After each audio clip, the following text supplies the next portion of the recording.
Hello, I'm Sami Laakso from Snowdale Design, and I have a special guest with me today as we're playing Lands of Galzyr. Joash Kari.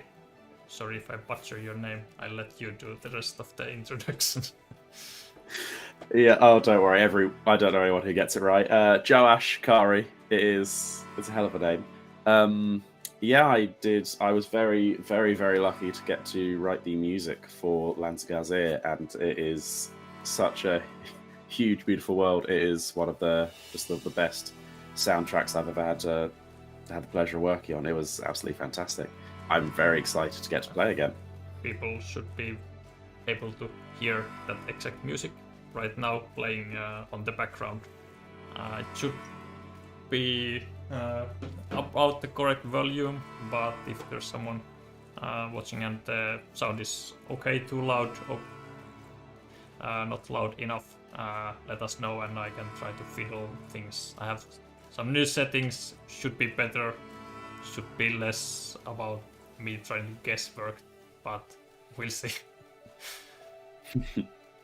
So this is the sixth game we have, and as always I'm playing Keridai here with all the things I have gathered from previous games, and Josh will be continuing Moore's adventure from previous month when his adventure was started by Jordan, one of the main story writers of the game. So you have already plenty of stuff in your possession. Welcome to the stream, Bartek. Nice to hear that the sound is okay. I did some automatic adjustments, like when I change the scene, it should change to correct volume, but whatever is correct, I need to manually set for the first time.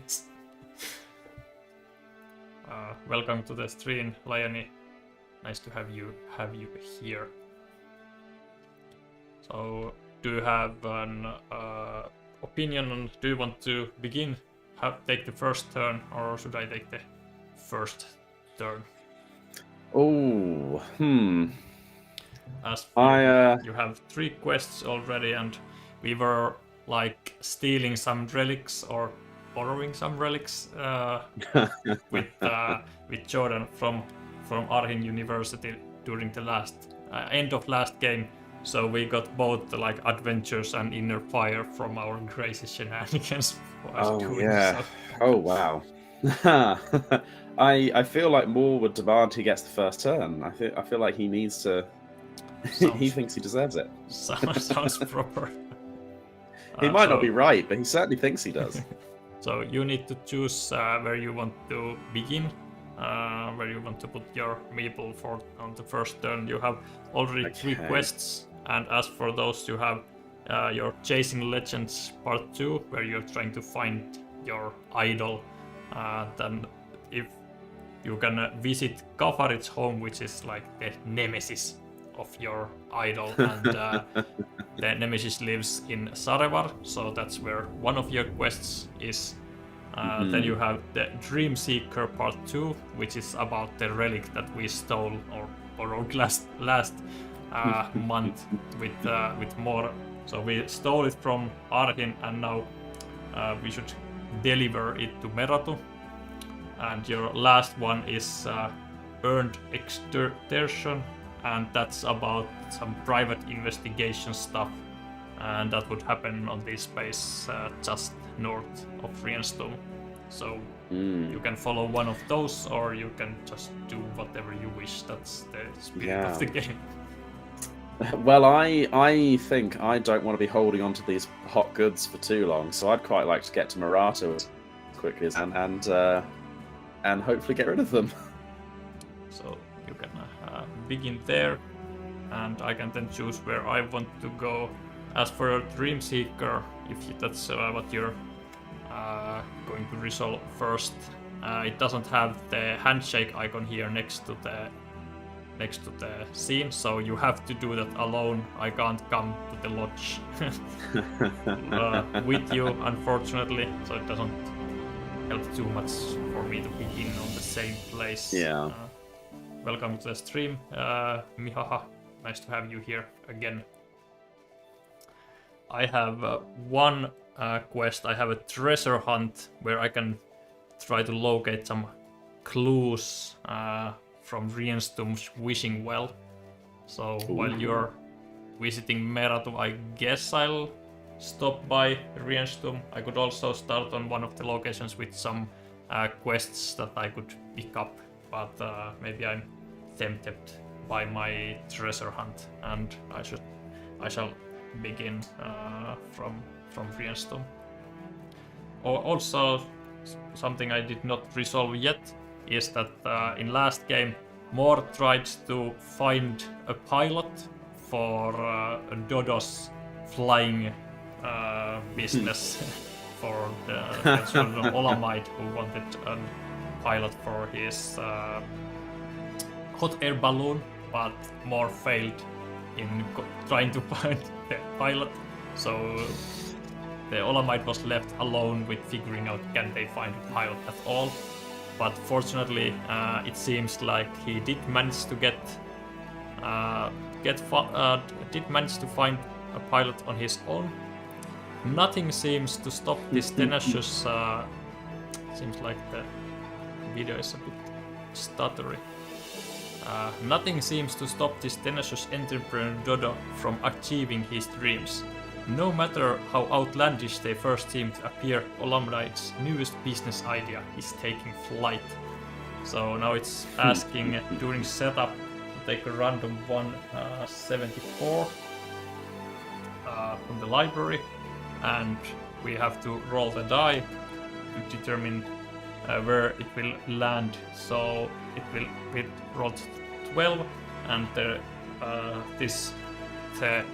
most eastern part of Rienstum is the number 12, so the hot air balloon will begin from Rienstum.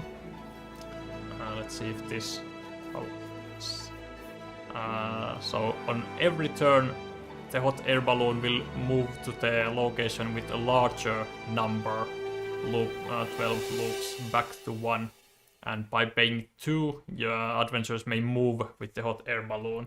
So now it begins its journey from Rienstum, and next time it will move to Jedsten as it goes to that direction around the game board. So that's also a very good reason for me to begin in Rienstum. If I want, after my turn, I can take the balloon and heads to Jedsten. Yeah. I don't know where my treasure hunt will lead me, but we will figure it out later. So now we have done all the setup, so we can start with your first turn.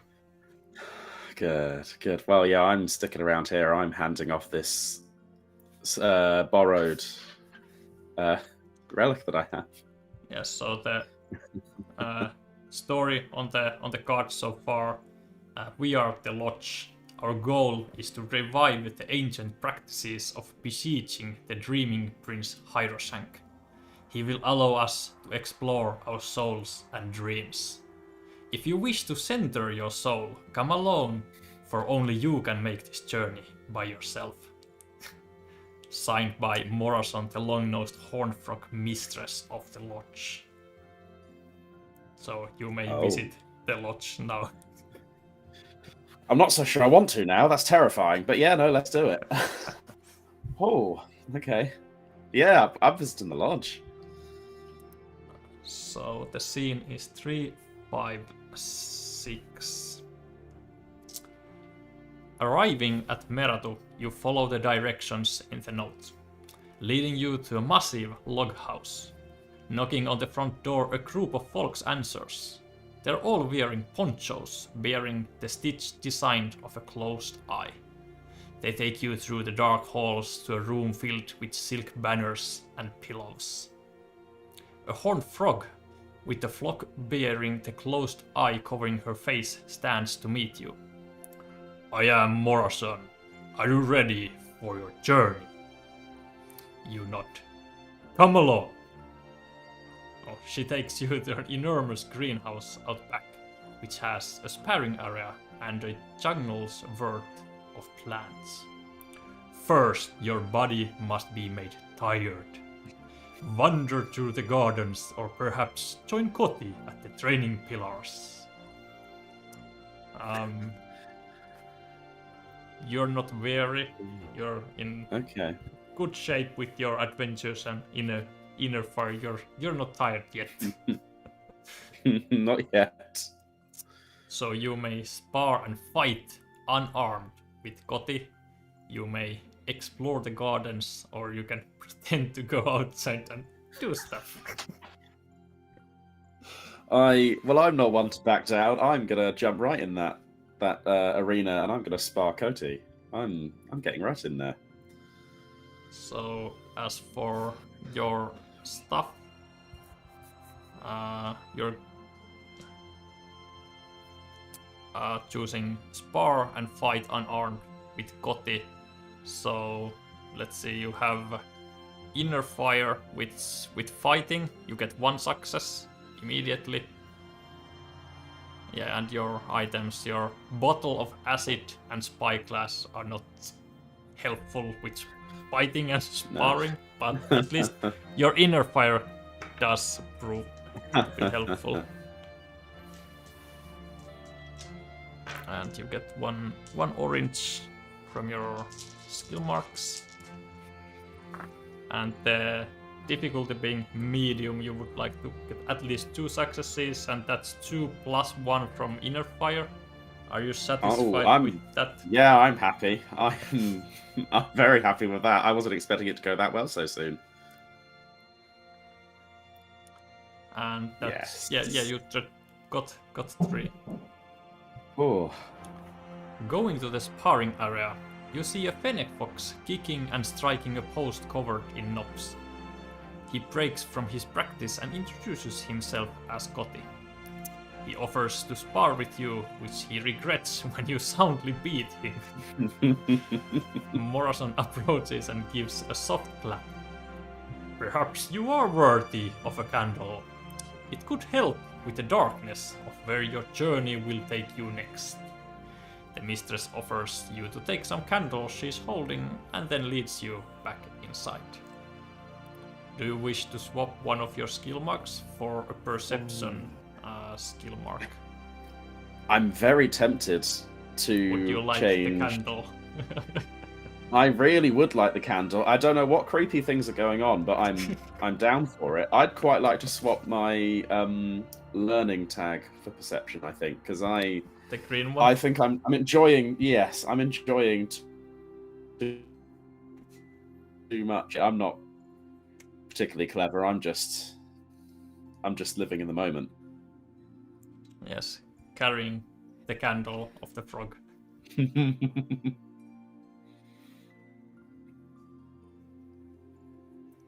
So let's continue. You are taken to a smoky and cold room filled with 40 poncho-wearing members of the lodge.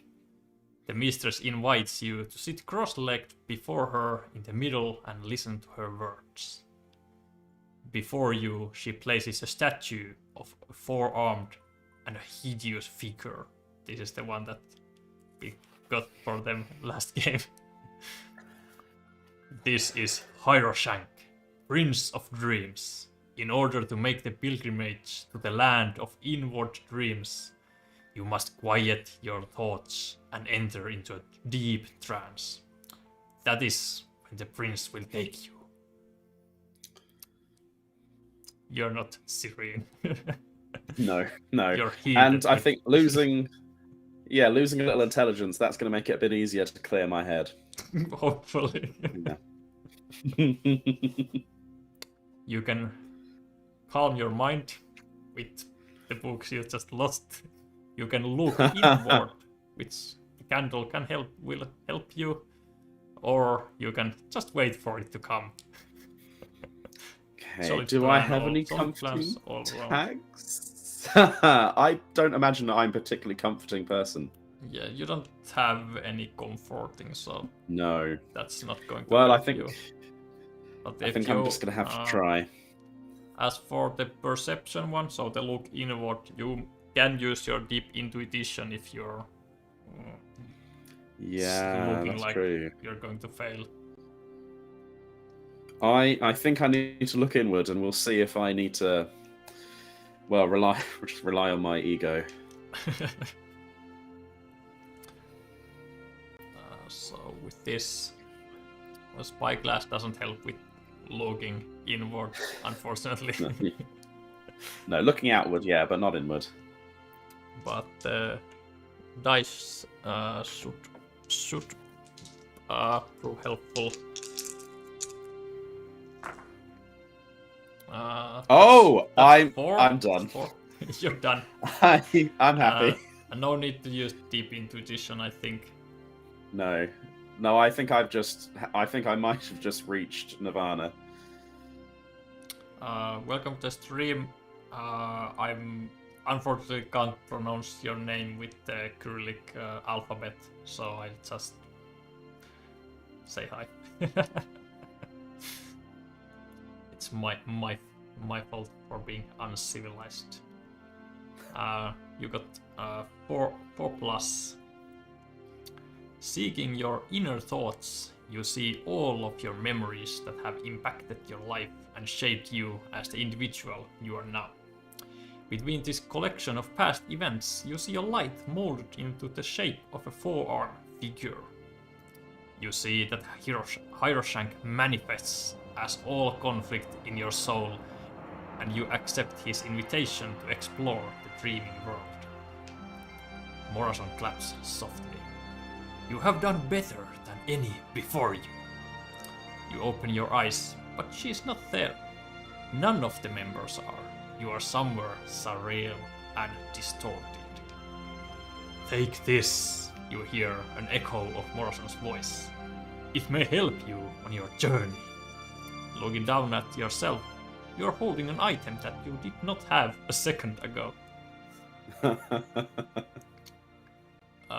First, because just remember with inner fire, with you doing anything but the 3 skills on the top right, it will get hastened by 1. So you have the red one. So your inner fire, it's not heated to look inward and calm down. So that will hasten just a little. But you do earn 2 prestige with your with your looking inward. That went very well. Return 152 to the library.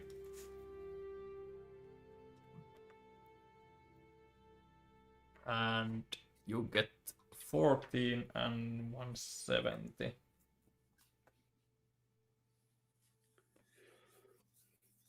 So the item manifesting in your hands is drums from of all things. And, yeah. And you do have space for it, so no harm being done by keeping it. And as for the other card,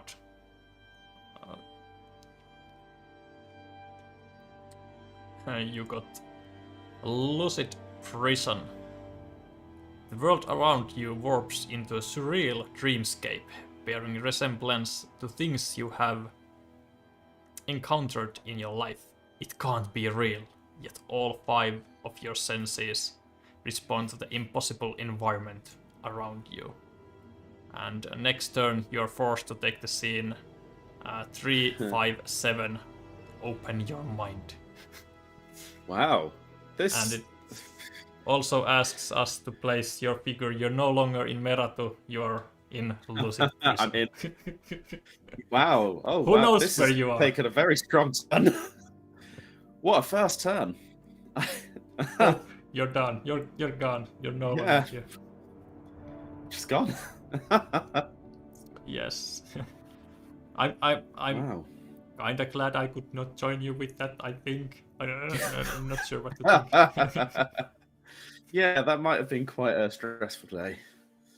So, the person whose name I Countdown says that the new game has been a pleasant discovery this year. Nice to hear that you've been enjoying it. So as for my turn, I started in Rienstum, and I think I'm going to look for clues for my treasure hunt. So I'm in Rienstum without a clue tag, so I can visit the wishing well by taking the scene 220. 220.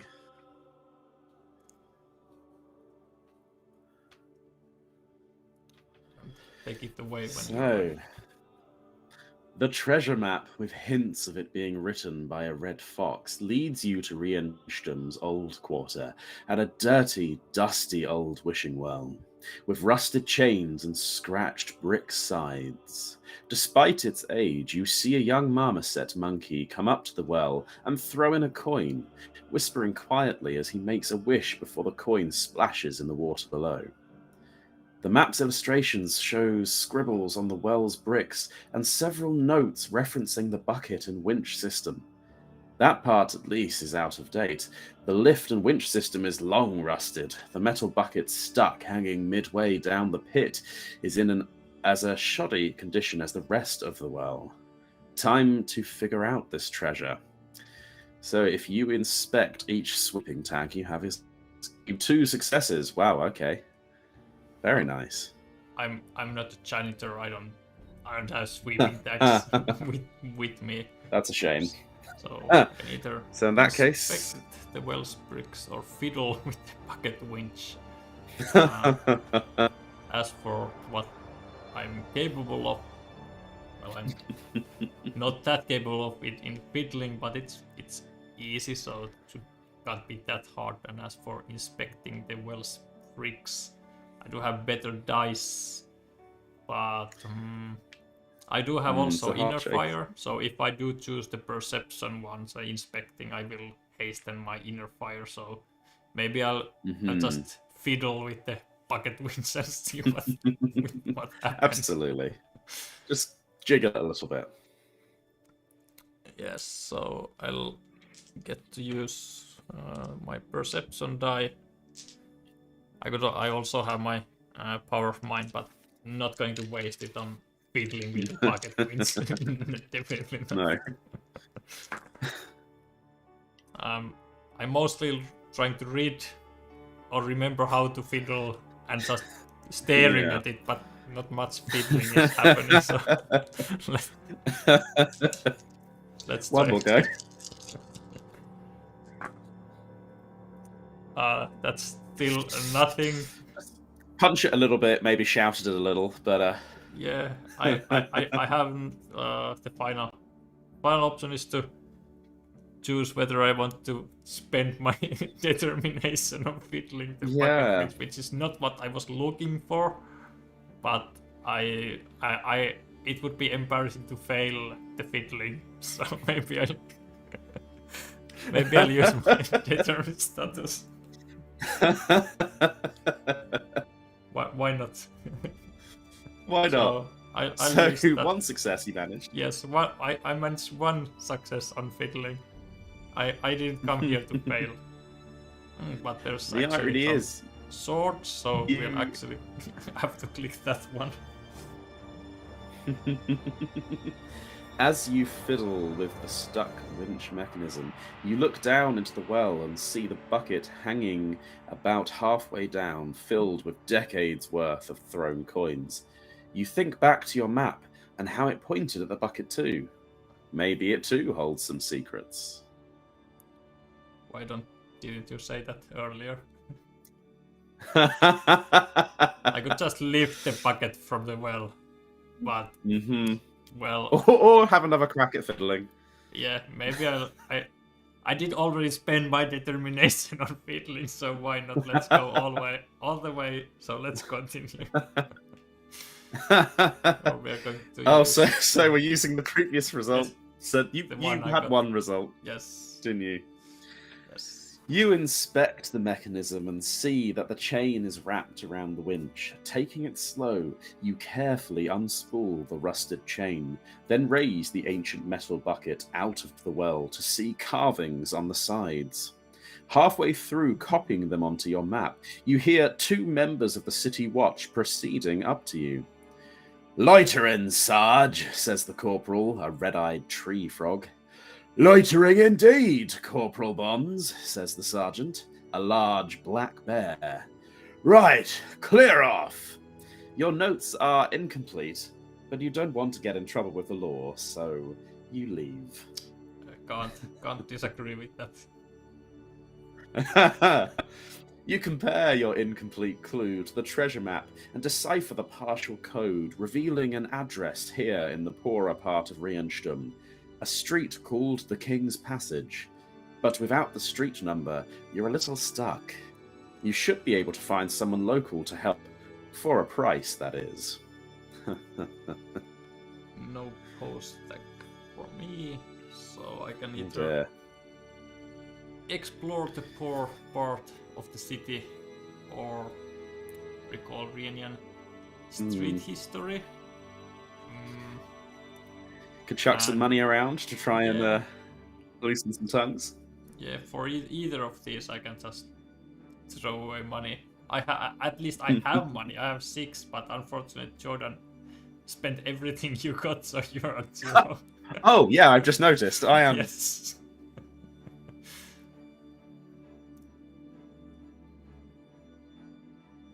And there disappears Josh. Hopefully he will be able to reconnect.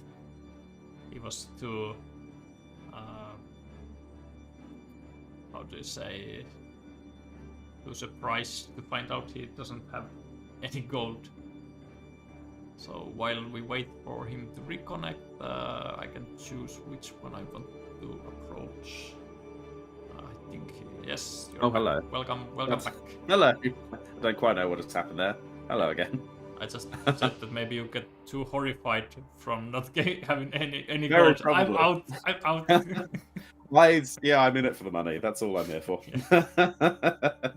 Bones saying that you're so yeah, what are we going with? Again, first got lost in your dreams, and then that's the problem. And then see it, no money. So let's I'll choose. Let's see if I have any explore or recall. Tiny bonus from Umbrella for exploring, but I'm much better in recalling, but then my inner fire would get hastened, so I think I'm going to choose the explore because it's also a little bit easier.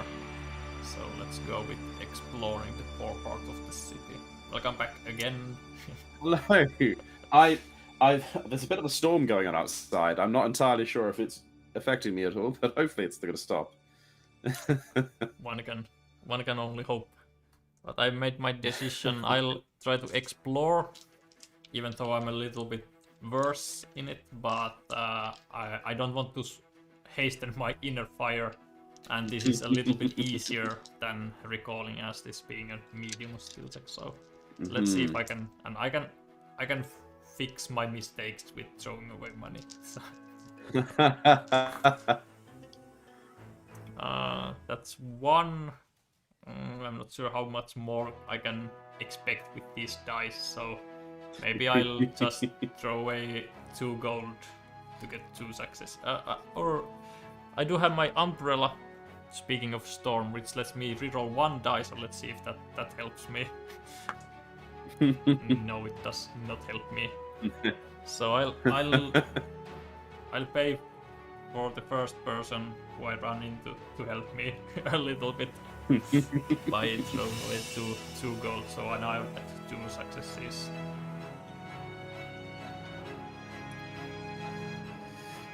You wander the lower district. Oh no! He's gone again. I will take his place for that until he comes back, until Josh comes back.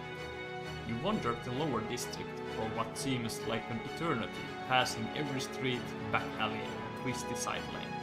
This King's Passage doesn't seem to exist. You're making your third circuit past Independence Lane when you notice something. The plaque bearing the street name has been stamped into a brick wall. But below, a rusted, very old and faded sign, King's Passage. No wonder you couldn't find it. They renamed the street. And looks like Josh is going back. Or not. You reconsult your notes and see that old stone is mentioned. Halfway down Independence Lane you find a building, stone rather than wood, with subtle carvings on its walls. Success! The new carvings, when combined with your notes, point to a stone building in Meratu. Treasure awaits. 2 prestige, so we're both at 2, and I get a random 164 from the library, which is a promising lead. The imposing walls of an impenetrable fortress, it says in the note. In both pieces of the puzzle, you have a clear direction for the final part of your hunt. The legendary treasure awaits. So now I have this right half of this scene saying Teshun and 29, and when I combine it with my original treasure hunt, I can see that if I go to the closest forest to Teshun, I can locate the treasure by taking the scene 0029.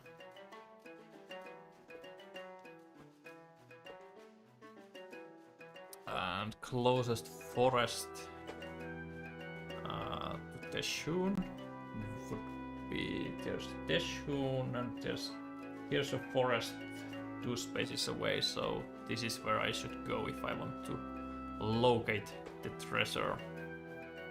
Not far away from where I am, but I'm also tempted on taking the hot air balloon and flying to Yetsten, and then it will fly from Yetsten to Jabbar, where I could pick up new quests, as I only have 1 right now. Quite far away from Teshun, but the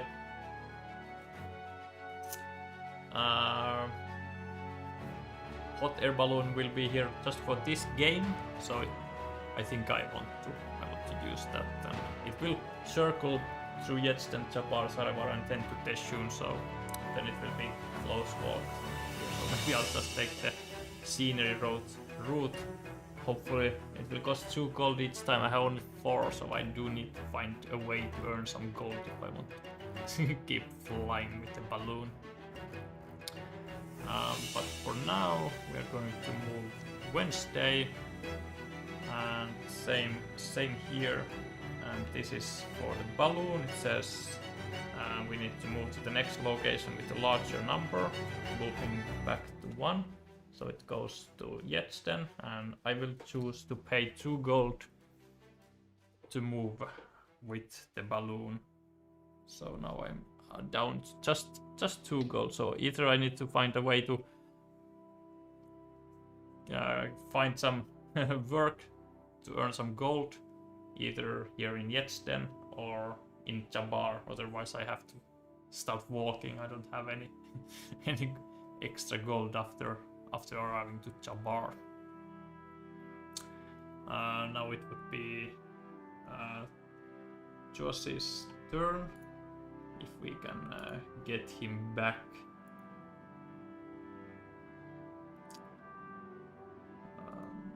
Let's see.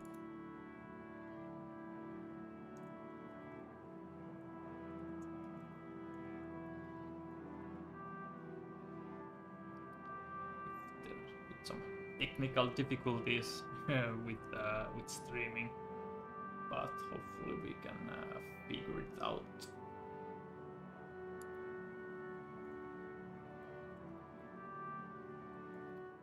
have to make a new room on this app that we're using to get his video.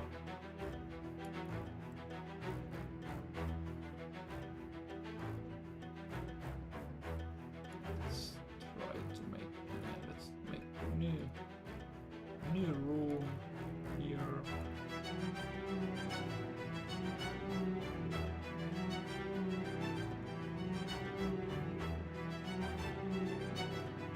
Great thing about about streaming.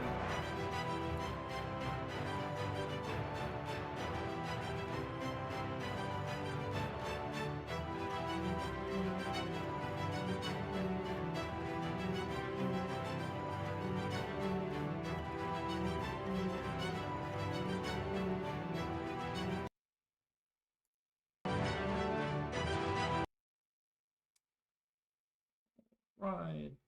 We are going to get Josh back. So then I will need to go and fix.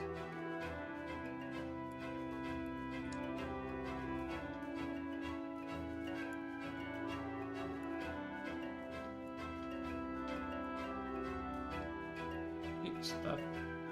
And oh, hello. Welcome I think back. I'm in. Yes. Hello.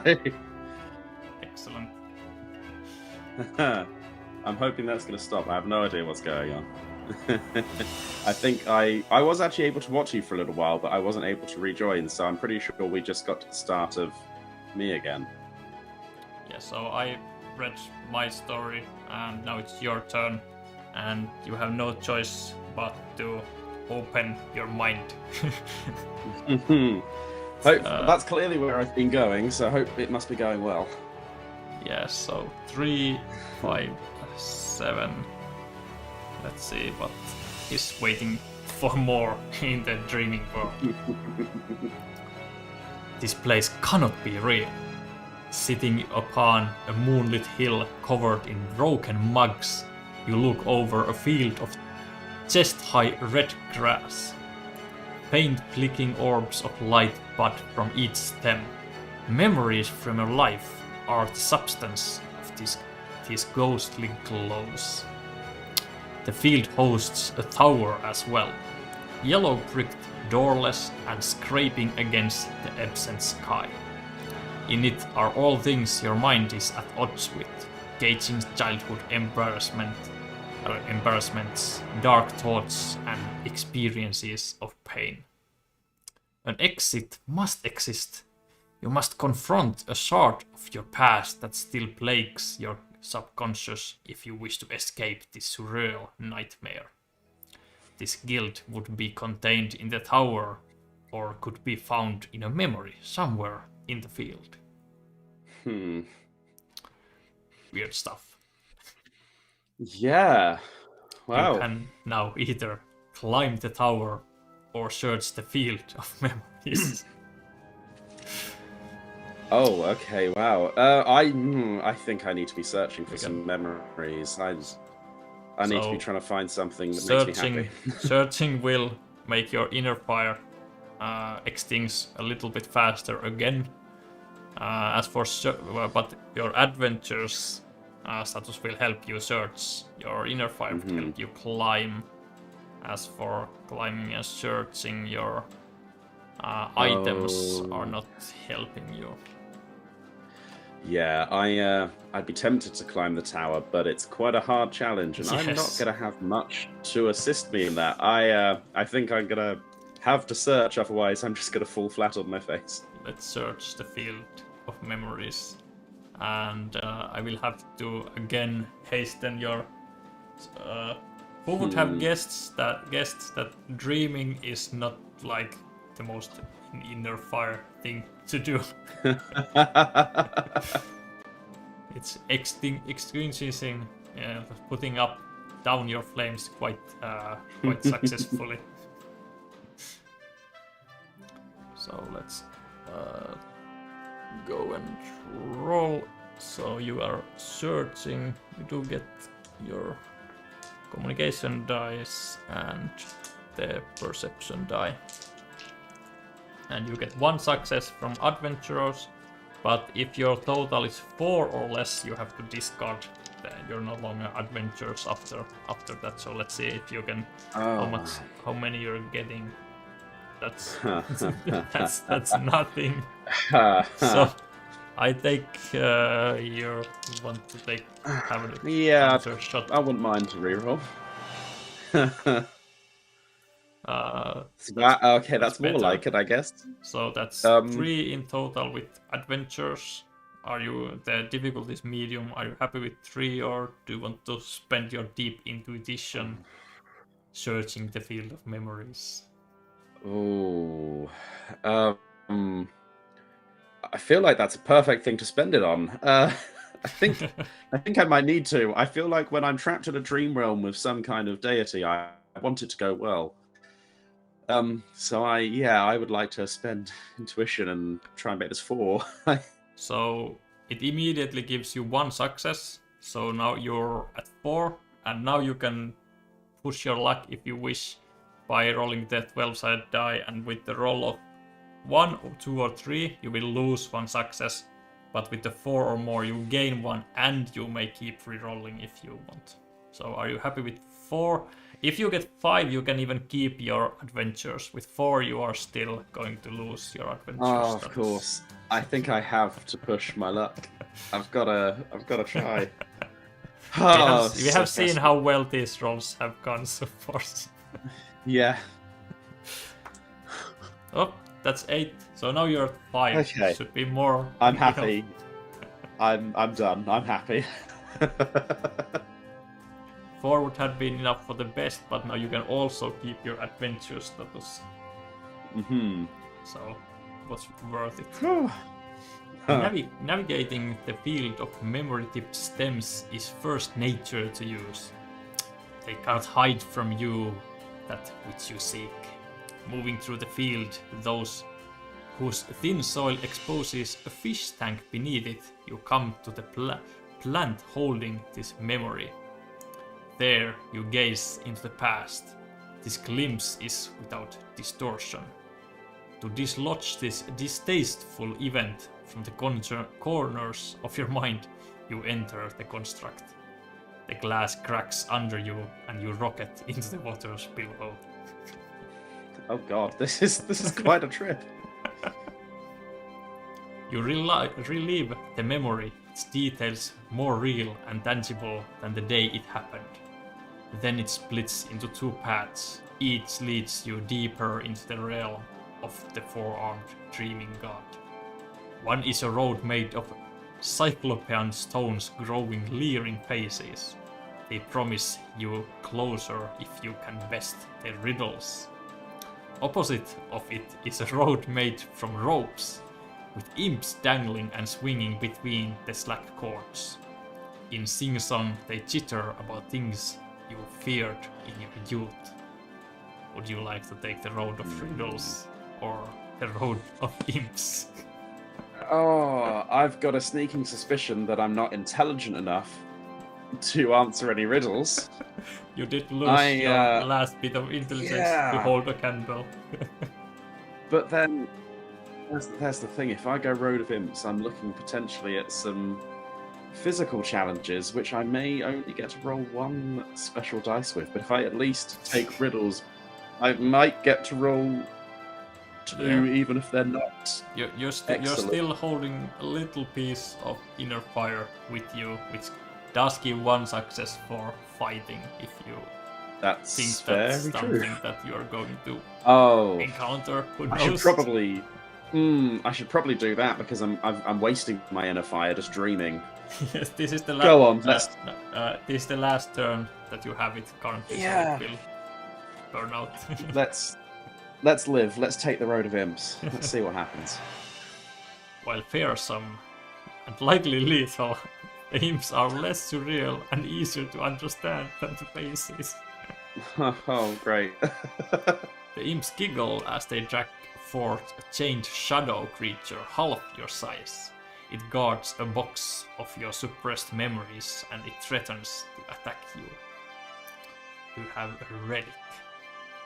We gave them a relic. We don't have a relic. I don't think you have a relic. You have a toxic burglary, spying, music, and a bunch of other stuff, but not. You're not holding a relic. You can either unlock your repressed memories, or you can fight off your guilt. Both are easy. Okay. No problem. Okay. Or you can, but there's a third option. You can let the imps take you. That sounds amazing. However, it's tempting to unlock my memories because I'll get 2 dice rather than 1, although they won't be. And also, but then the fighting. You can, assuming the bottle of acid works in the dreaming world, you can corrode the lock so you can get bonuses for unlocking with your bottle of acid. And also your adventure status will give you also 1 success for unlocking, like your what's inside the box. I want to see.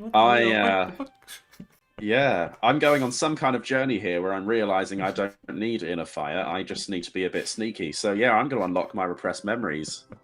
Yes, your adventures. You want to see what those memories are. Yeah. A pretty weird turn of events, but this is a strange journey. I did not think I'd be going on this kind of journey as more. Jordan was really looking forward to this part of this quest after the relic part, because he actually wrote most of these texts, so he wanted people to see this crazy thing he created. This is incredible. That's 1, and a bottle of acid gives you another 1, and your adventure status gives you another 1. And the bottle of acid gives you a 1 die reroll, so you can either keep this or reroll 1. I think I'm going to reroll either of those skill dice. Was it I could reroll 1 dice? Was that right? Yeah, with the bottle of acid you can reroll 1. So you can first roll everything and then 1, or now you can reroll 1, depending on what. I think I would happily try just re-rolling the blue die. So let's see if I can just absolutely perfect this. I mean, I'm pretty sure it might already be perfect with 3 successes. Okay. So you're happy with 3? 3. I'm happy with that. This is an easy test. Then adventures will go away because you did not get 5 for it to stay. But, I've had enough adventure to last a few weeks, I think. And 3 is exactly what was needed for the best one. Before the imps or the shadow creature can act, you get the box and open it. You unleash your suppressed memories and master them. This causes you to wake up and leave you free of your subconscious guilt. Wow. The last thing you saw in the sleeping world was a 4-armed titan watching your departure. Now you are in the meditation room of the lodge. Its poncho-wearing members anxiously stare at you. Mistress Morrison splays her arms. You look to have rid yourself of an inner weight. Tell us of your journey. With a clear conscience, you retell your story to them. That was... Yeah. 2 prestige from your crazy stories. We're going to move your figure back to Meratu. And if you would have discarded any items, they would now reappear back to you. We're returning the 170 to the library. And you get number 60. And we're also going to put 153 to the back of the quest slot.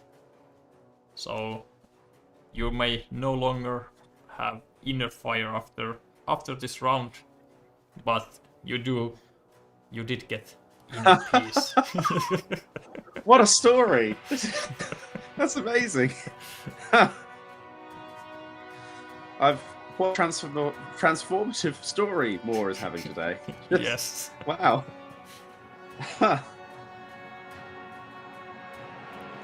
Welcome to the stream, Stefano, saying that you decided to cancel your order of Galzyr waiting for 2 months. I'm not sure what you're referring by waiting for 2 months. We do have in stock in Europe a few copies still, and now they're hoping for an Italian version. I don't know, maybe, but just the sheer amount of stories in the storybook has been quite dead blow to many publishers. Like, I want to publish this, then I tell how many stories there are. Like, we can't do it. So hopefully, but can't make any promises on that.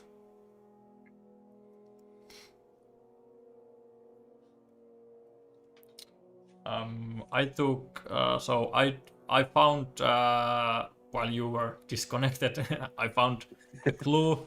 The final clue was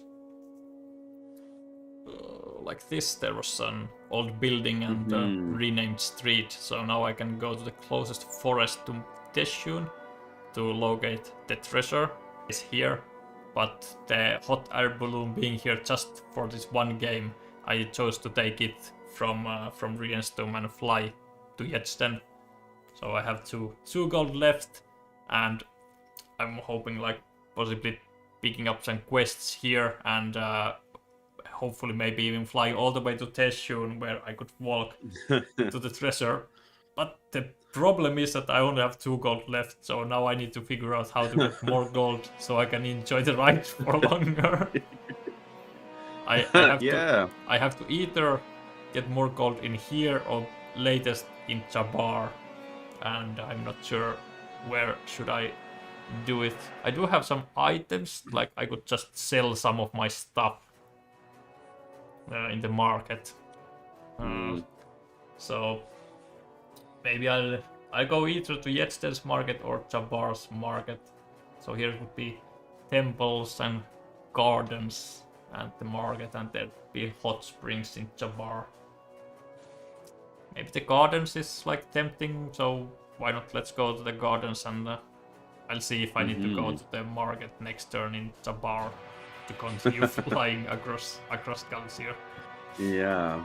So the gardens is number 2.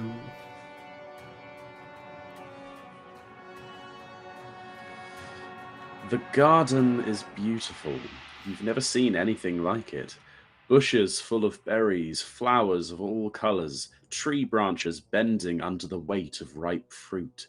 You approach a polecat tending to the garden. My name is Hedeban, and I am the head gardener here. She sees you're still astounded by the beauty and abundance of the garden. It really is something to behold, isn't it? A result of hard work, mind you. There might actually be something around here you could lend a hand with. How about picking some of the harvest? We could all find something inside if that's something you'd prefer. What do you say? Well, you found a job. Yeah, I'm thinking, do I want the job here, or do I just go to the market in Jabbar? Gathering nuts and berries doesn't sound that interesting. Let's let's head inside. You head inside the gardens through a tall and impressive archway. The huge rooms are lit with sunlight using enormous windows and mirrors. Gardeners work amongst the rows and rows of strange flora. Oh. 286. Let's check. That is available.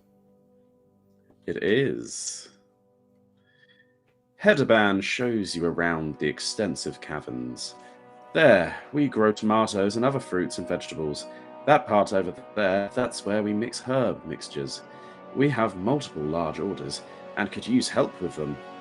Her tour is interrupted by Poswawa, the local hair alchemist, pleading Headband to help her. A crocodile is offering the hare her services and doesn't take no as an answer. The crocodile notices you. Forget that stupid alchemist. You seem wise and more reasonable to work with. For a few gold pieces, I'll secure your back. The hare uses the opportunity and bounces towards her lab. Well, unfortunately, one of those options is not quite what we were after. Yeah, even though the offer is quite reasonable, I don't have enough gold, so I just showed no, I don't have enough. Leave me alone, please. So I So could we're either... gonna mix some herbs or approach the hare. Yeah, mixing the herbs. I've been trying to avoid hastening my inner fire, so maybe I'll continue doing that by not mixing the herbs and just going to see what the hair has to say about all of this. So the room is clearly that of an alchemist, with regents and flasks all around. A dream catcher hangs from the ceiling. Poswawa looks at you and takes Did it vial. catch your dreams? My dreams were a little too wild to be caught. Poswawa looks at you and takes a vial from the shelf next to her. She gulps down the liquid and closes her eyes. I see cunning adversaries in your future. You need to fight fire with fire, my friend. Poswawa opens her eyes and goes to her cabinet. She takes some items and hands them to you. These should be of help. You may swap one of your skill marks for perception or thievery. That's quite interesting. Do I trust the hair and her visions? But she did say that I need to fight fire with fire, and I do have inner fire, so I think I need to trust on her on this one. So maybe I already have 2 on communication. I've been avoiding like knowledge checks like plague because of my inner fire. So you threw your books away, I will throw my books away. Who knows? That's the lesson. That's the lesson we're showing people. Throw your books away. And start a little thievery side business. Don't take this as a life lesson. I also get 46, but it seems like that's already been taken by someone else, so I will get a random 200 instead. And what the hair gives me is a disguise kit. Okay. I'm not like pretty enough or what, but I did change one of my skill marks to a thievery skill just so maybe it suits. So if I'm going to sell anything in the something in the market, I do want valuable stuff. Maybe I've used the umbrella enough and I'll keep the disguise kit instead. Umbrella was 6 and this is 7, so it's a little bit more valuable. Not sure how useful that visit to the hair was. We'll see. And now you started, so we go to Thursday. And same here. This is your inner fire, and the other one is the balloon, which gets delayed by 1. And as promised, I will fly with it. I don't know how smart it is, but I will continue doing it. It's here just for this one game, so why not enjoy the ride? Absolutely. While it lasts. So then it's back to you. What is the new calmer more going to do? Yeah. As your quest is, this is the investigation. One is here, and if you want to go see the nemesis of your legendary idol figure. She lives in Sarevar.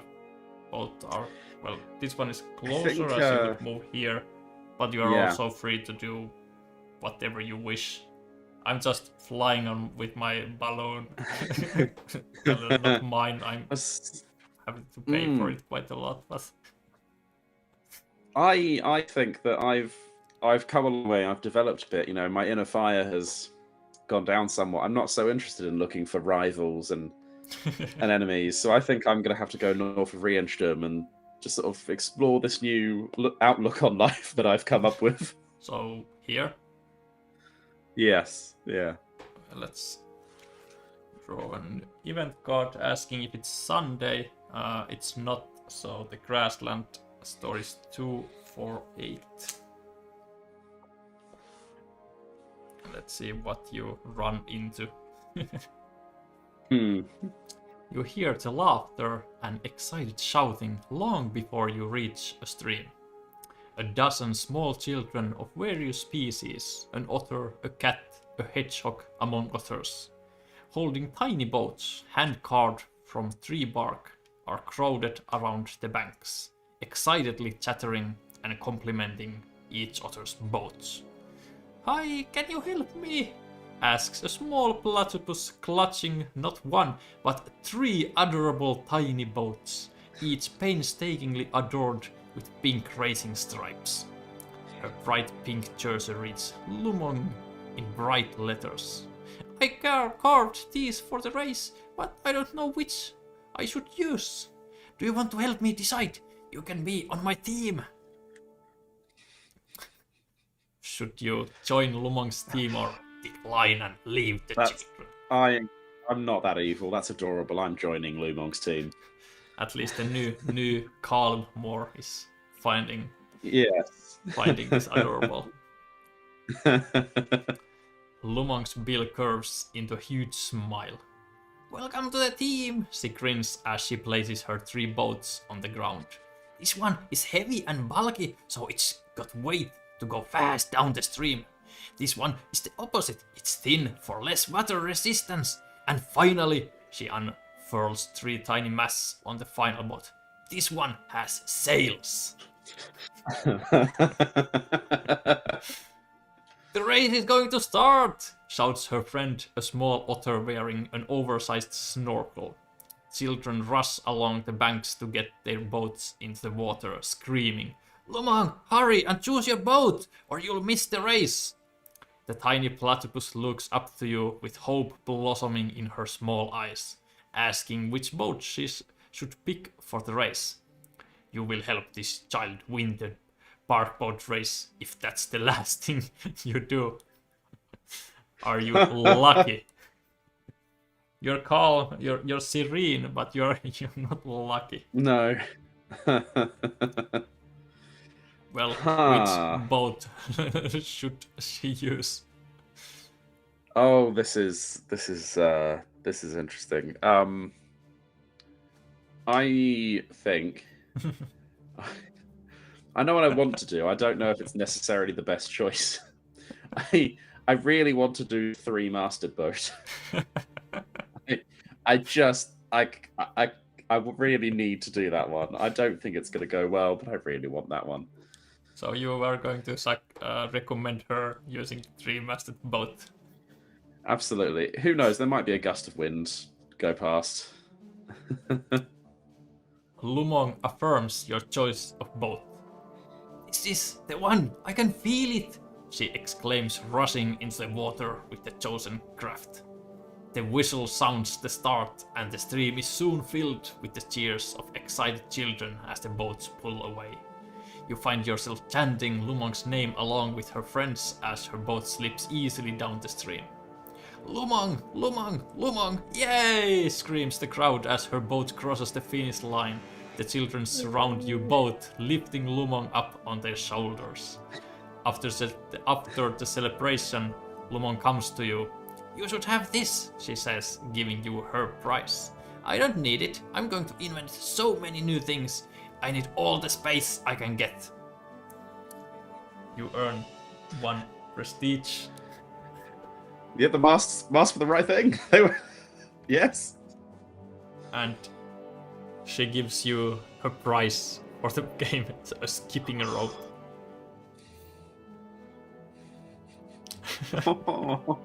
Would you like to keep the skipping rope? As it would mean you would have to get rid of one of your previous things. Oh, it's adorable. I was going to say, it feels like keeping the skipping rope isn't necessarily the best choice, but how could I say no? But I have also just spotted that in survival skip checks, I can reroll up to 2 dice. Yes. That's quite nice. It's nice, and even better if you at some point change a survival skill mark for yourself. Now you can like probably reroll the orange die, for example. Still, not nothing. That's actually quite good. So I would like to keep a prize skipping rope. I've just got to decide what I'm getting rid of. So spyglass, success at observing, can reroll dice for exploring and sneaking. The bottle of acid has worked out for me already. The drums. Am I much of a musician? Do I have that kind of intelligence? Drums can help you explore and intimidate. And a little bit of record. Am I intimidating enough? Oh, that's really tempting now, because I was going to say let's ditch the drums, but I love the idea of just very aggressively doing a little snare roll in someone's face just to try and freak them out. The drums were the ones that like appeared in your hands in the dreaming world. They were magic drums given to me by the Prince of Dreams. I can't chuck those away. Okay, I think I might ditch the bottle of acid. I've used that successfully. That's done its job. Maybe it's a little bit like shady, and that's past you now. It is. Yeah, that's not really my type of thing now. You use it to unlock your bad memories and get rid of them, so you don't need it anymore. That's going, and I only actually that ability reroll up to 2 on a force thing. I get rerolls on 1 for force with that, so I'm only losing a tiny bit of stuff. So I'm happy with that. It's the most random group of objects that anyone's got in their pockets, but I'm happy. I'm at peace. You're skipping along the road with your skipping rope. This is the new more. Yeah. Looking at the horizon with the spyglass. So I'm now in Jabbar. First let's see what quests there are. I can pick some up.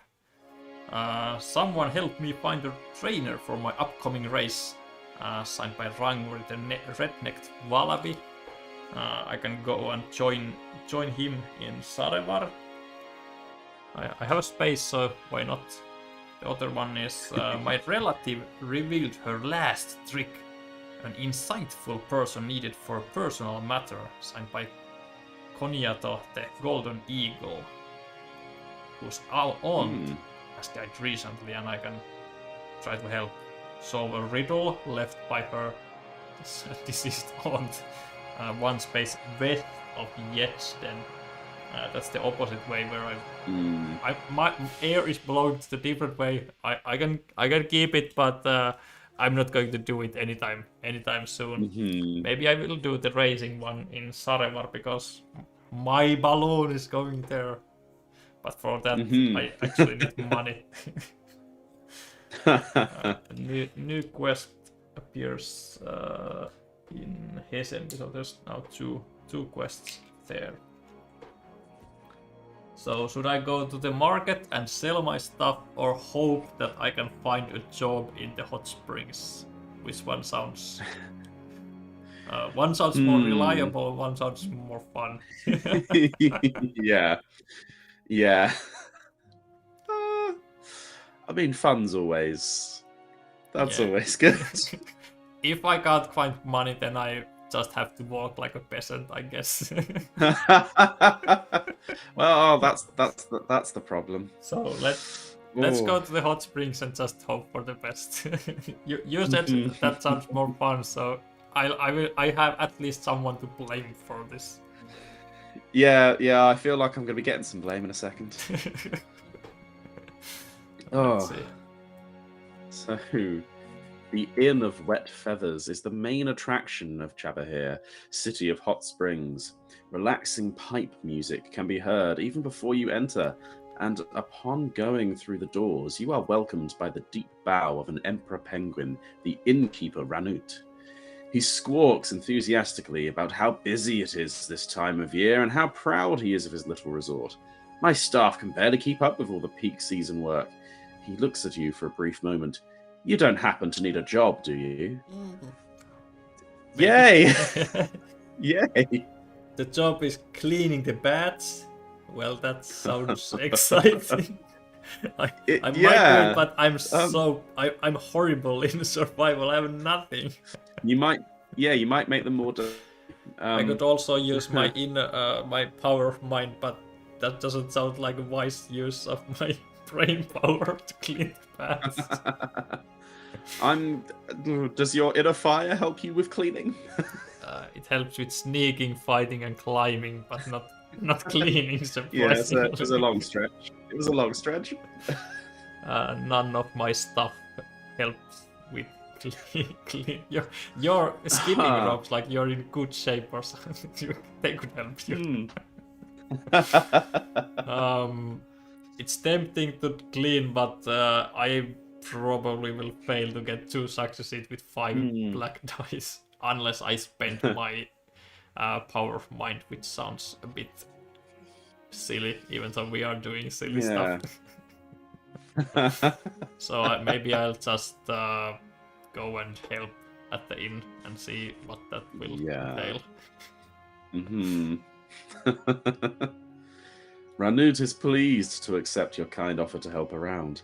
The amount of work that goes into managing an inn surprises you. There's laundry to do, floors to mop, dishes to wash. It won't make the most exciting chapter in your memoirs. Gotta agree. If you ever write any. No, if you ever write any, or indeed anyone else writes them about you. I threw away my book, so I don't even remember how to write anymore. No. But at least Ranut pays well. He does. He also insists that you stay the night at the inn, an offer you gladly accept. It definitely is nice to sleep on a proper bed every once in a while. And yes, you've made a lot of money. So well done. That's the highlight of my journey. I got and helped in an inn. But the famous adventurer I am. We've all got to start somewhere. Yes. Or end somewhere. I don't know. Friday and Friday here as well. So the hot air balloon is moving once again, and I just got fresh gold on my hands. So I'm going to waste it like an idiot, not to have to walk like a peasant. You have to pick your battles.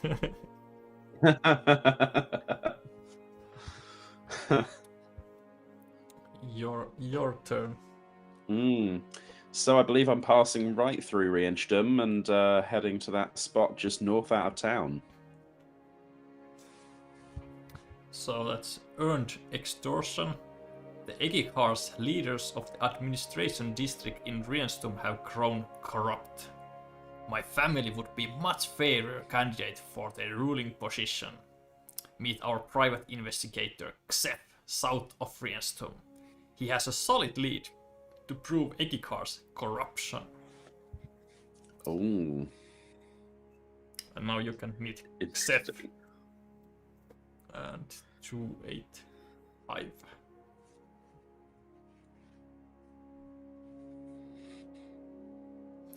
Arriving at the small village, it doesn't take you long to run into Xef. From the meek, secretive villagers, the capybara sleuth stands out like a sore thumb. The capybara rakes his jowls with a rapid flurry of paw swipes. The Egikars have been covering their tracks well, but not well enough. You ask him what he has on the influential family of Polkans.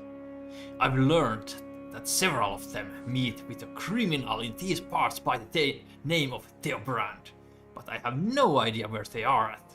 Folks in the area refuse to say anything. They're too scared to talk to me about any crooks. Giving a pout, he admits that he needs help locating this elusive crime boss, and that is where you come in.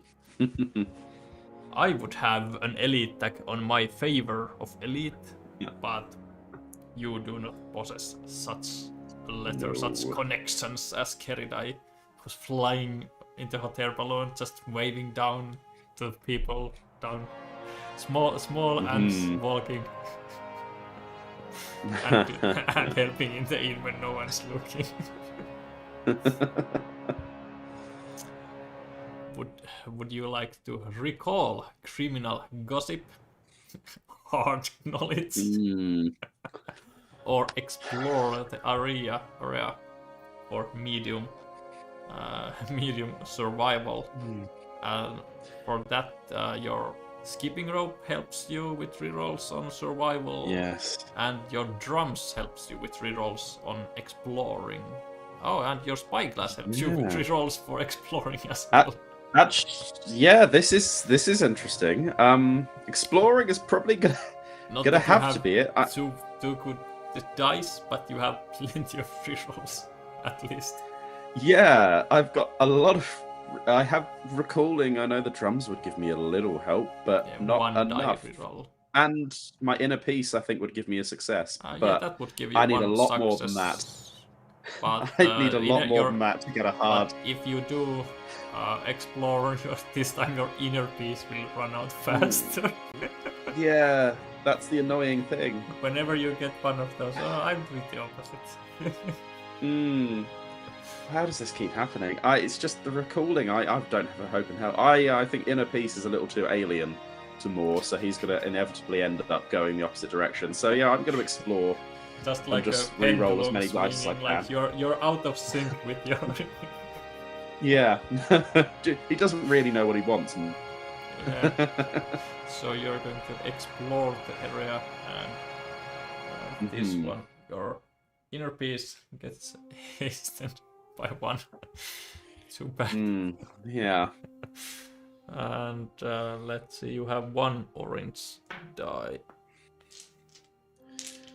Okay. And you have 2 rerolls, and here's also 2, and those 2 can be separate, like you can roll 1 and then again 1 instead of 2 at the same time. That's 1. Should that be okay for your initial roll, or do you want to roll everything?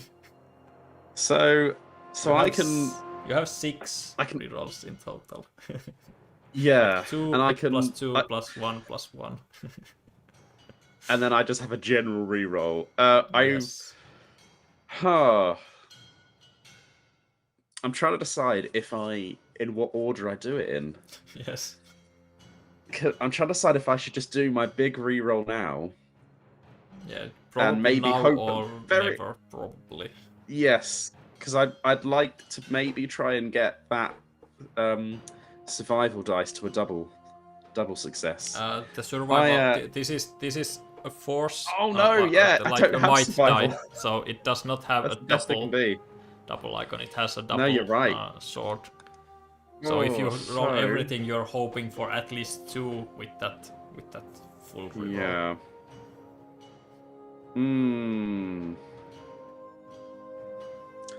Okay, no, let's not use the whole reroll. Let's start off by just re-rolling 2 of the basic dice. Let's see if your skipping rope helps you. Your new toy from Platypus. Yes, it does help. Okay, it does. And then let's see if Spyglass helps. Yeah. No, Spyglass does not help. And then we have 2 but I can rerolls now... from drums. Yeah. If pacing your steps helps, or the first step did not help. 1 more go. That did help. That's 3. That's more than I was expecting from. Oh, what a great array of equipment I've got there for some reason. Yes. Yeah, that's great. I'm having Yes. 3. Unfortunately not 4, but still good. You and Xef explore the area around the village. The village is looking weird at you while you're drumming while you're walking there. Yeah. It is a lonely countryside without much to remark on. After a while of looking about, you find a heavily used foot trail that is hidden away. Following it, you pass by an old well where the tracks on the trail near abruptly stop. Scrutinizing the area, you notice a hidden building nearby. Xef gives you a sly nod. Out of the way, inconspicuous, the perfect place to hide. That must be the place, no doubt about it. At the hideout's entrance, the capybara raps on the door twice. A slider is pulled back and a pair of eyes size you up. Password? You give the sleuth a shrug and offer the first word that comes to mind. Xef repeats it to the door minder, who scoffs. Get lost! The slot is then shut on you. Xef takes off his hat and scratches his head. This is a real rut we've got ourselves into. He asks if there are any ideas you have that could get you into the hideout. You are not part of the underworld, Nope. so that's not a way in. So you could either unlock the door without the help of the bottle of acid, or you can force the door open. Yeah. And yet again, this is going to absolutely destroy my inner peace. Yes, both of these actually. But I'm pretty sure I get some bonuses with force from something. Your skipping rope gives you 1 die reroll. So for forcing you have 1 like primary die. For unlocking you have 2, but both are on the side. More is going on a very confusing journey today. I think I need to force the door open. Yes. Get that extra reroll. Let's see if skipping all day long helps. Has helped you.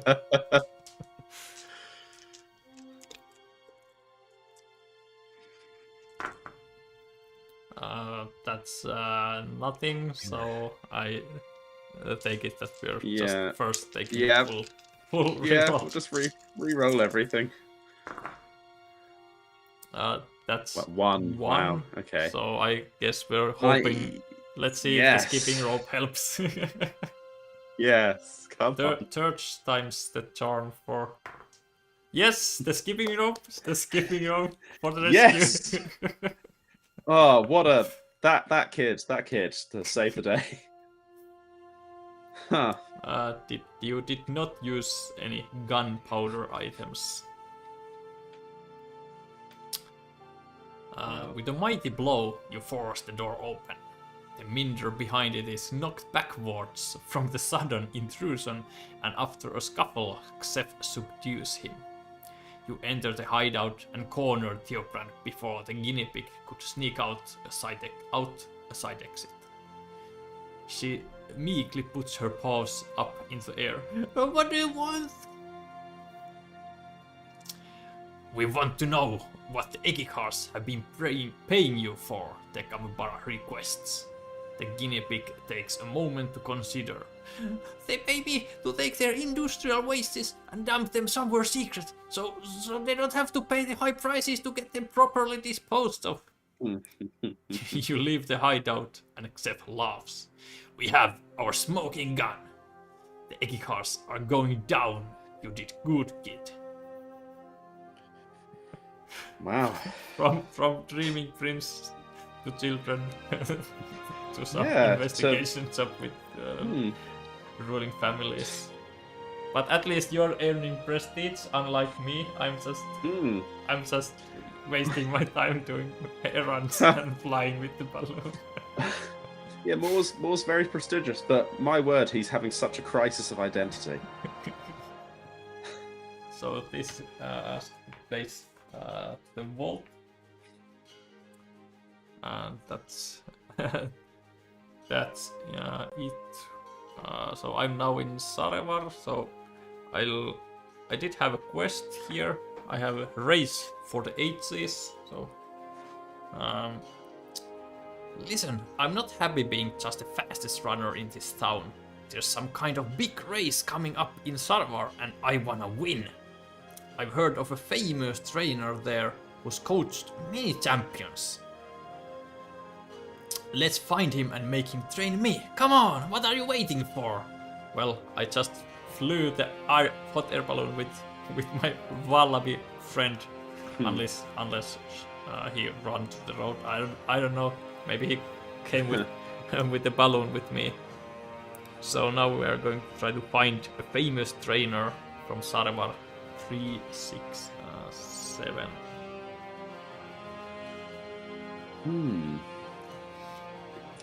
You find Ranguri at Sarawak's market. The young red-necked wallaby peers around, eyes as wide as saucers. Must be his first time in a big city. You remind him of the upcoming race. Oh yeah, I learned the coach is a reptile named Hadja that lives over here. He hurries you to a house with sports memorabilia of the Sarawak blue shells hanging from its window. Ranguri pounds on the door, but no answer. A shoebill from the neighbouring yard laughs. Hadja is gone for the day. Ranguri groans. I'm in a hurry! The bird shrugs. Put a scarf on this morning and left. He used to coach the shells and always wears their symbol. Though if you were generous, I might know where he is. Wow. It's all money with you today, isn't it? Exploring, I would like your gear for that. I'm horrible at that. I do have adventures which would help, but I still have... It's hard and I have no dice. Just black ones. Doesn't sound tempting. I got Observe, that's a lot more my style, but my items don't help with that. But I do have dice. Then my inner fire gets... Actually, on this turn it will go away anyway. And I worked too hard for my money to just throw it away to some shoe bill. So I'll observe the district for the coach. I'll soon have to consider using my power of mind, so just so I don't end the game with like, oops, I didn't even use it. So I'm not using my items to a good degree, unlike you are. But, what can you do? That's just one, and I need two. So first, also my inner fire is going to extinguish, so I'll take that away before I forget that. And let's take the reroll. That's even worse. Like I'm using my all of my skill marks, like all four. I'm using all four. Oh no! And that's nothing, and there's also nothing I can do about it. So I guess I just accept my fate and go with. Oh no! See what happens. Oh, if you see a reptile wearing a scarf with the shell logo, that should be our coach. So you look around the district, but don't find anyone matching that description. Yeah. But Ranguri does. In the city's park, he points out an old Aldebra giant tortoise with a scarf sitting on a bench. That can't be him at all, the wallaby rages. To confirm this, he walks up and brazenly asks, "Are you Hadja?" Senior looks up in surprise. Why, yes, that's me. How can I help you? Well, that was lucky. I'm glad it was not up to me that the wallaby helped a little, because I was unable to find. Yeah. Really, Ranguri says, his gaze appraising the tortoise from head to foot. A master trainer? This old turtle? You need speed to win a race. What could he teach me? The tortoise is equally unimpressed. The rainbow race? You? Listen, I'm retired, but I wouldn't train a good-for-nothing young hothead like you even if I wasn't. Winning takes discipline, and you aren't made of champion material. What a huge waste of time, Ranguri says, turning his back to Hadja. I'm running back home. I've actually got the trading tag as well. Yeah, My equipment would have really helped you. Yes, that's correct. I don't have any skipping ropes with me, so I'm left to convincing them to work together, or I can recall rainbow race facts. Well, we know what happened to my books. They are in the trash.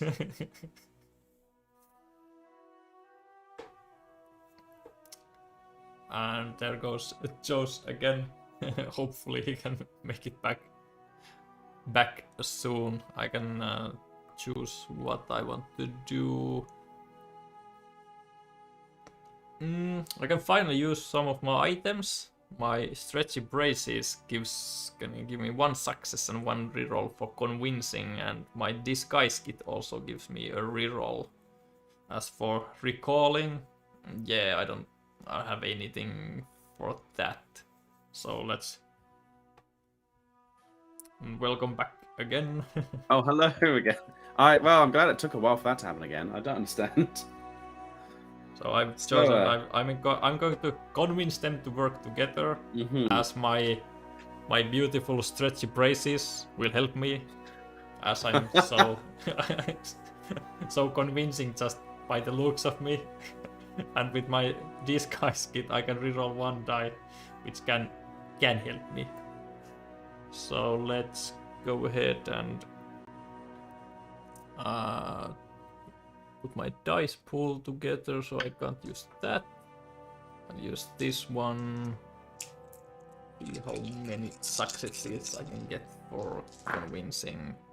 Oh, that's 3 already. And 1 from the stretchy braces. They give me 1 reroll, so I'll reroll this with the braces. That's 2 more.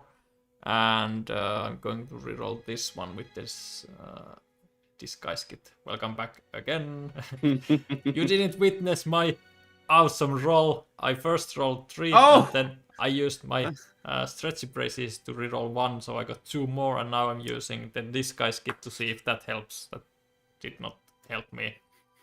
But I'm now at that's 5 good. plus 1 from my stretchy braces. Finally something I'm good at. So that's 5 plus. It takes little for you to convince them that this is a golden opportunity. This could be one final amazing victory for Hadja, tempering a hot-headed nobody into a champion, and for Ranguri a chance to become world famous. Your words melt the animosity between them, and in its place, build a bridge. Hadja's frown transmutes into a grin, and he extends a scaled claw. Put it there if you're ready to be a champion. Ranguri shows the same cheekiness and accepts the shake. Let's see what you can teach me. The tortoise tells him that when you two are ready, the training will begin in Teshun. Their fiery excitement becomes your own. You can't wait to go to Teshun and get ready for the race. Hey! 1 prestige. Finally, I'm helping. You see, I'm helping. I will return Race for the Ages 127 to the library. I'm going to get 157 as well as 61.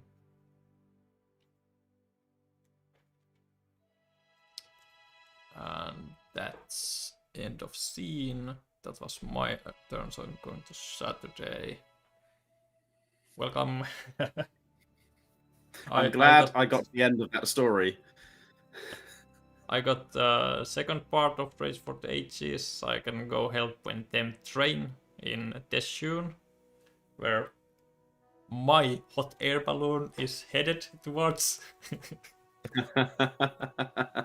And I also got my inner fire back. So yes. It wasn't it wasn't gone for long. So here 4 1 2 3 4. If I manage to not hasten it even once, I can keep it for even for the next game, but that can be a struggle. Your inner peace is gone. Yeah. That happened. Yeah, I thought it was going to be a transformative experience for me, but actually I've realized it's just not me. It's not you. And if No. someone asks what is you, more is just I don't know yet. I'm No. I'm exploring that with my drums and my bike and my skipping. As I am heading towards station, I will take the ride. I didn't work in the hot springs for nothing. I'll just foolishly use my money. And then it's your turn. We're like, I'm going clockwise this way, and you're going clockwise this way, like staying as far away as possible. I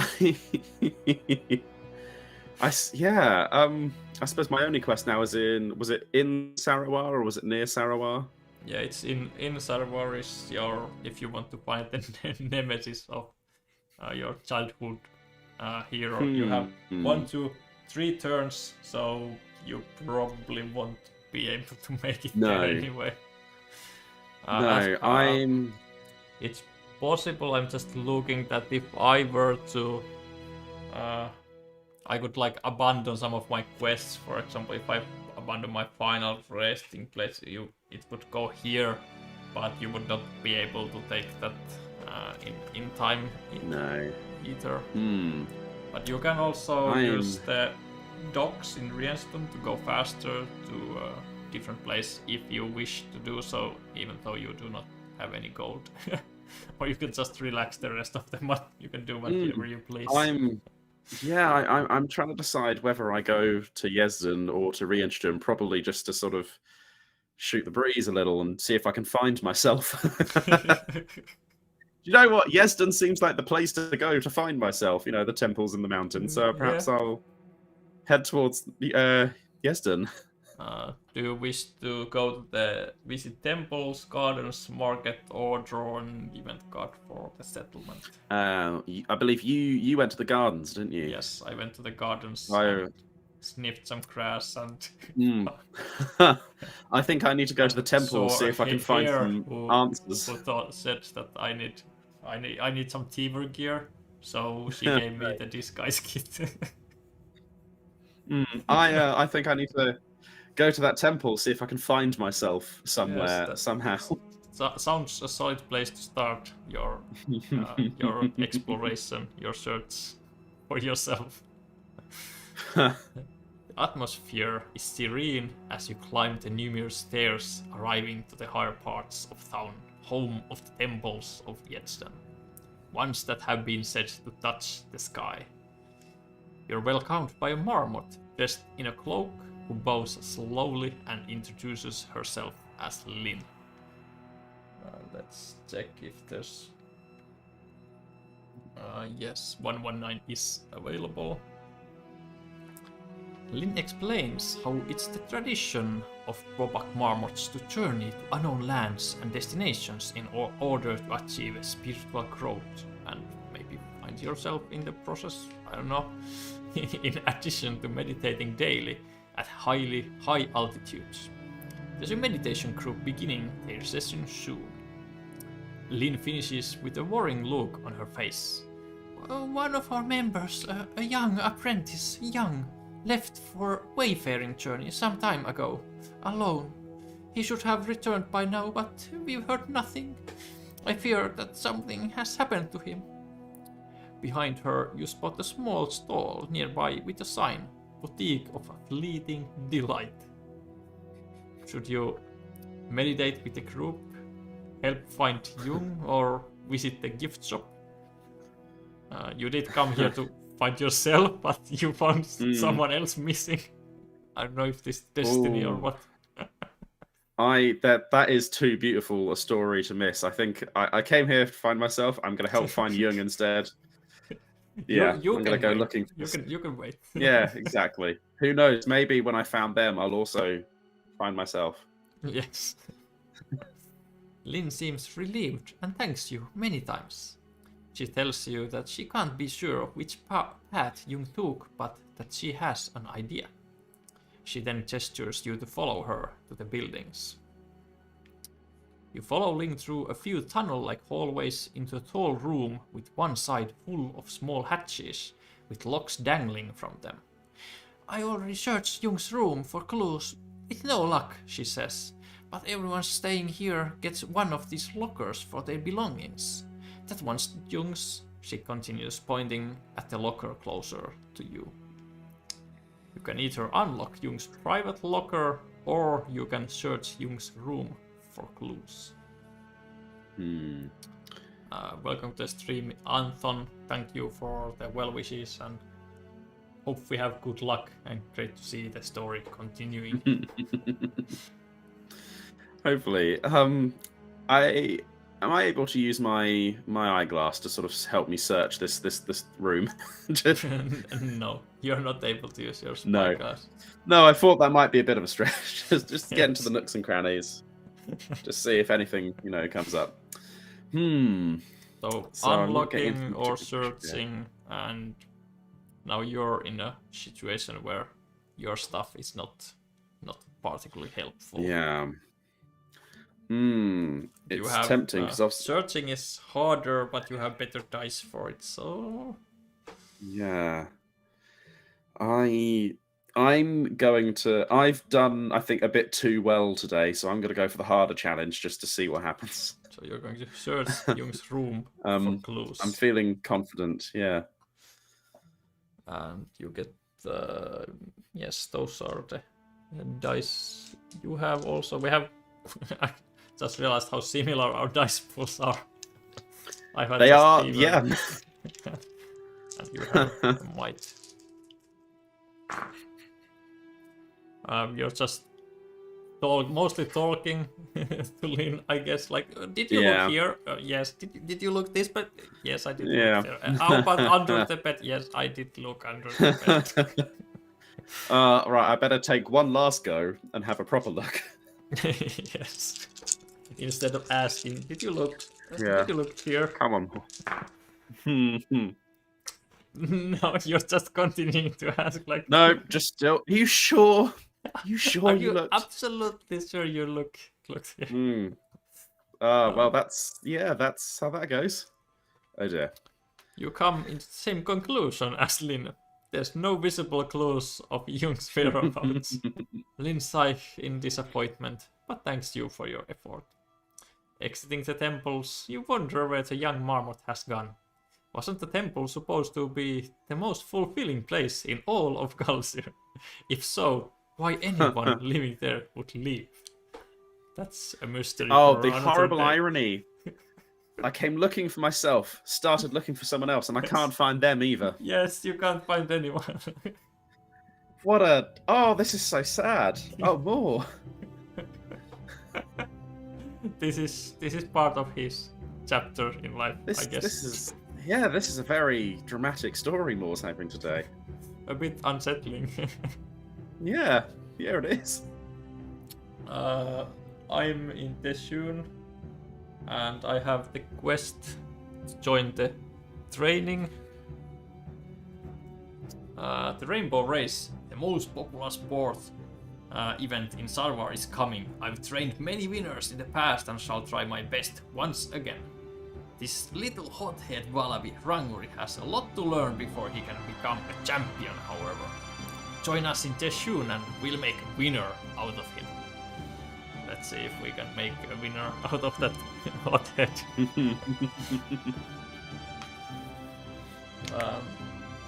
The number is 368.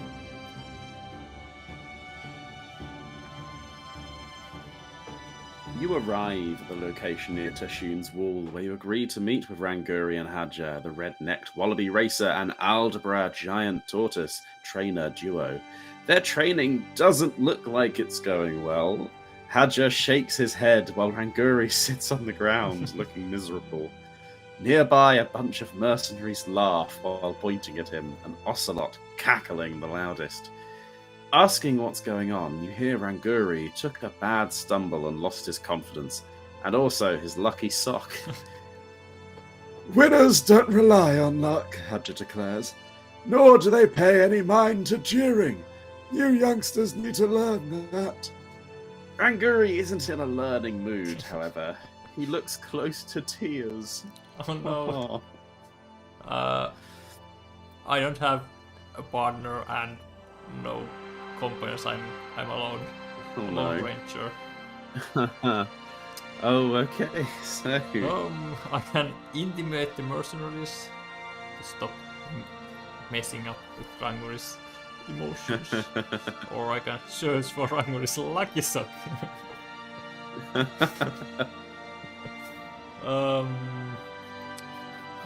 Anton is asking, did you try the game before making the soundtrack? His wife and he find them so fitting to the scenarios. Great job. Thank you so much. I wrote most of the soundtrack before getting to play. I have done one of these games with you before on a live stream, and I can't quite remember. I'm pretty sure that some of the music was not yet done by that point. I'm pretty sure. So that did help a lot. That sort of gave me an idea of just how everything feels and how the tone is. And yeah, we did try to describe you like what kind of atmosphere we want to evoke with the soundtrack, yeah. but it was like quite short list of like words of what should come into mind when we think of what it could be, but we chose to have quite a lot of creative freedom because I'm not a composer. I don't want to try to tell what to do. I just wanted we would like it to feel like open and adventures and sometimes a little bit mysterious and stuff. Yeah, and that's my absolute favorite way to write music as well. I prefer when people just give me very vague ideas of how something is meant to make you feel and like the story it's meant to tell. I don't like when people give me very specific instructions. I find it so much harder to write for that because they have a very clear image in their head and it's very hard to nail that on the head. But stories and just like, feelings. We tried to have all the 12 tracks. They're like a bit themed around the months, but also like certain locations in the game. And there's a little bit of like arc when you listen to the whole soundtrack from the first to the last.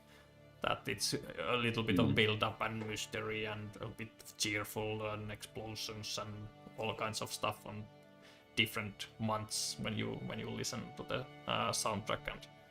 And this is not I'm not currently playing it from the device here. It's playing from a different application, but you can by going to the settings you can always see which month it's playing right now.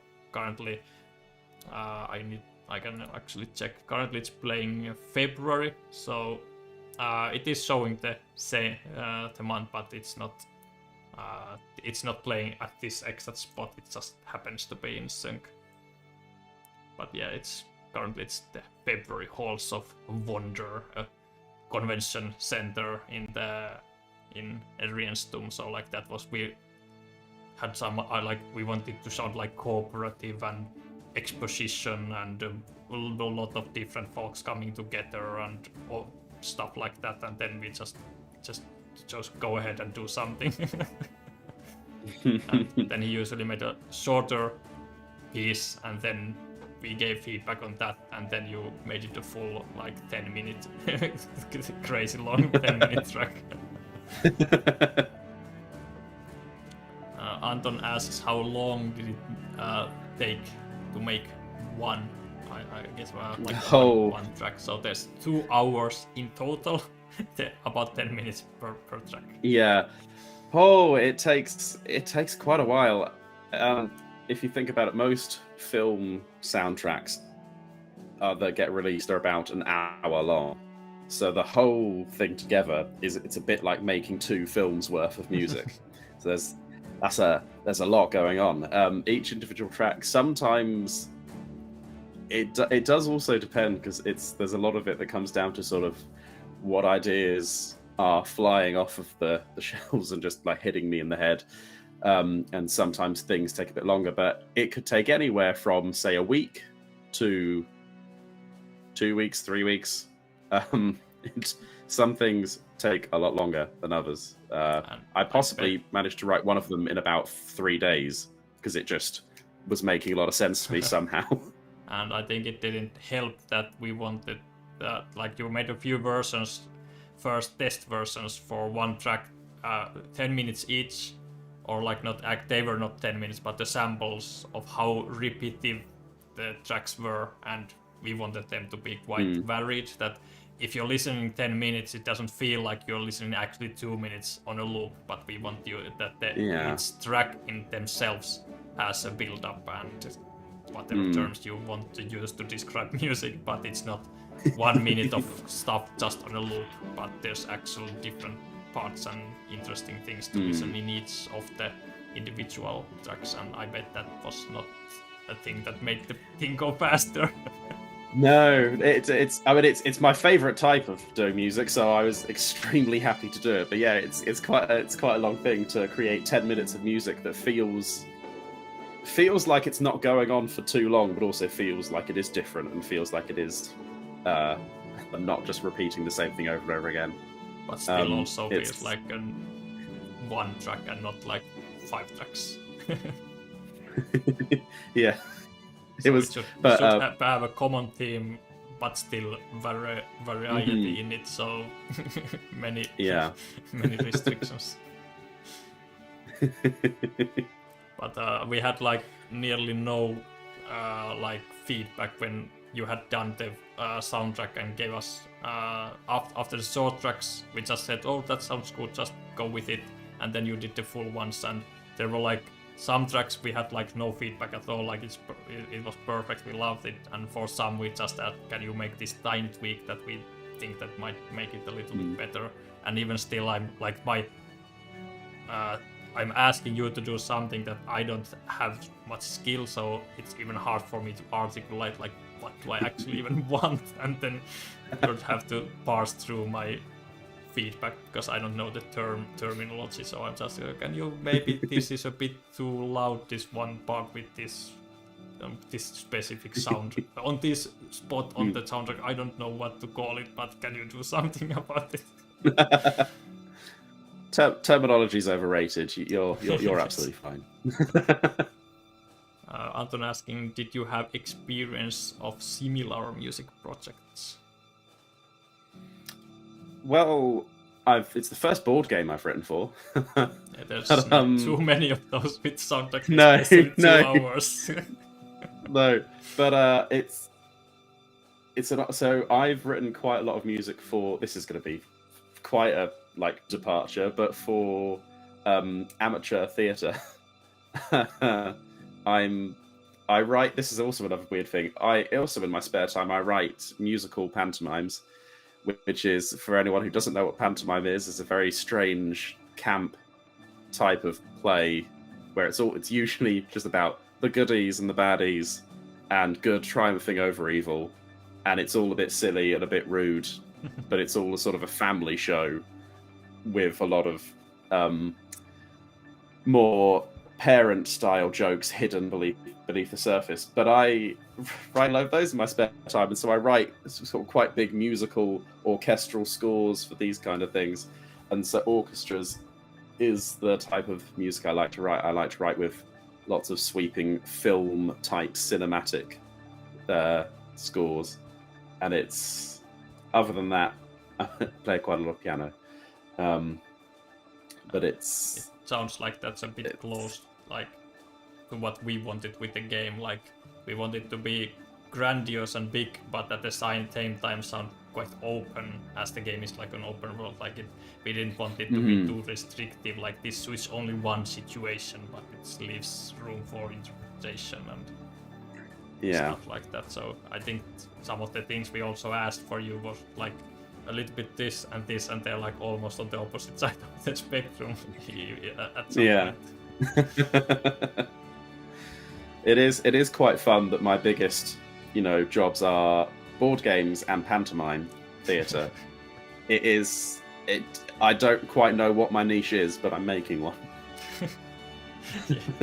Anton says, thanks for the answers and sorry for disrupting your game. For me, it's totally fine. I'll just add Not some at all. timestamps to the description so people can jump here if they want to hear our rambling answering your questions. Last question, probably. How did I find Josh? I think it was like in Quackalope's Discord server, maybe. Yeah, it was the board game YouTuber Quackalope. We were both part of that. I was just essentially a fan of Quackalope, one of the mods on the Discord, and at some point I think he name dropped me to you. I think he said if you had projects that you were doing in the future, he said, oh, I know this. There's this composer in the server. Yeah, I was looking some point, for a composer for Galzyr and for the Game Found's video to have music for that, because the soundtrack in the first place was a stretch goal, so we didn't know if we are going to do it. We wanted to do it, but we definitely needed music for the video, and we wanted it to have a unique music track, so it would be a sample like of the soundtrack if we ended up making one. So I probably just asked people around, do you know anyone who can make music? I can't. So that I just found out you, and I think I liked you. Somewhere I had seen that you had made a jingle or something for their channel for some videos. Yes, yeah, I made a couple of little tracks for a couple of his videos for a couple of different reasons, like an advert feature and when he was sort of just moving studio. So that was, I think one of those was quite literally called The Beak of the Duck. So it was, it was meant to be just animals, Yes. So I might have had an idea of at some point that I had heard about just before, and then I need music. I know someone who can make music. Let's go ask if they're free and if they want to do something a bit crazy. And it worked out really nicely. Mm-hmm. I really adore the music soundtrack as well. Not daily, but I do have it on my most played playlist of music that I listen to. That makes me very happy. That makes me very happy. And I bet it's by default the music is on in the storybook, so I can only assume that actually thousands of people have listened hundreds and hundreds or thousands of hours of the music tracks that you have composed. That would be nice, yeah. Everyone, this is bad. I'll mute it. But I have not heard bad things of the music. Only good things that people do really enjoy it. And you can find links to the SoundCloud and Bandcamp where you can actually purchase the storybook soundtrack yourself. You can listen it for free in the storybook, but if you want to listen it outside of that and have higher quality downloads, you can go and support this handsome man here by going and purchasing the soundtrack from the link in the description. Also, if you are playing the game, you can find in the settings there's a music playing, but there's also here a link to where you can purchase directly the soundtrack, so you can listen it outside of game and again support the duck. I mean Frilled Lizard. I don't know here. I guess we should get back to. Absolutely, yeah. We can try to see if Moore can find himself. I'll need to see if I can get these mercenaries out of Ragnar's back. Quite a different set of stories. I'm having quite an intense personal mission to find myself. You're looking for a guy's sock. I'm not sure if I'm going. I'm concerned if I should try to find the sock or just intimidate the. That might be a safe shout. I have a whip which gives me 1 reroll if I try to intimidate.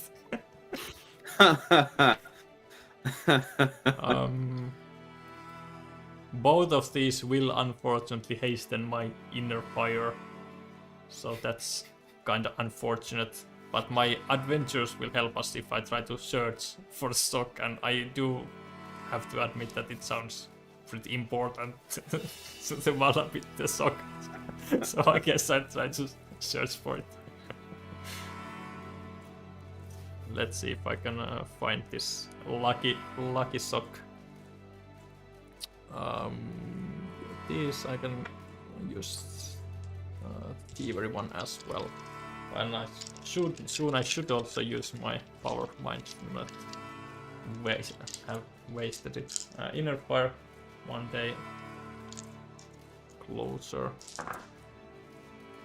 That's 2, so it's 3 with my adventure status. I am going to lose the adventure status with 3, but I don't think I'm going to get 5.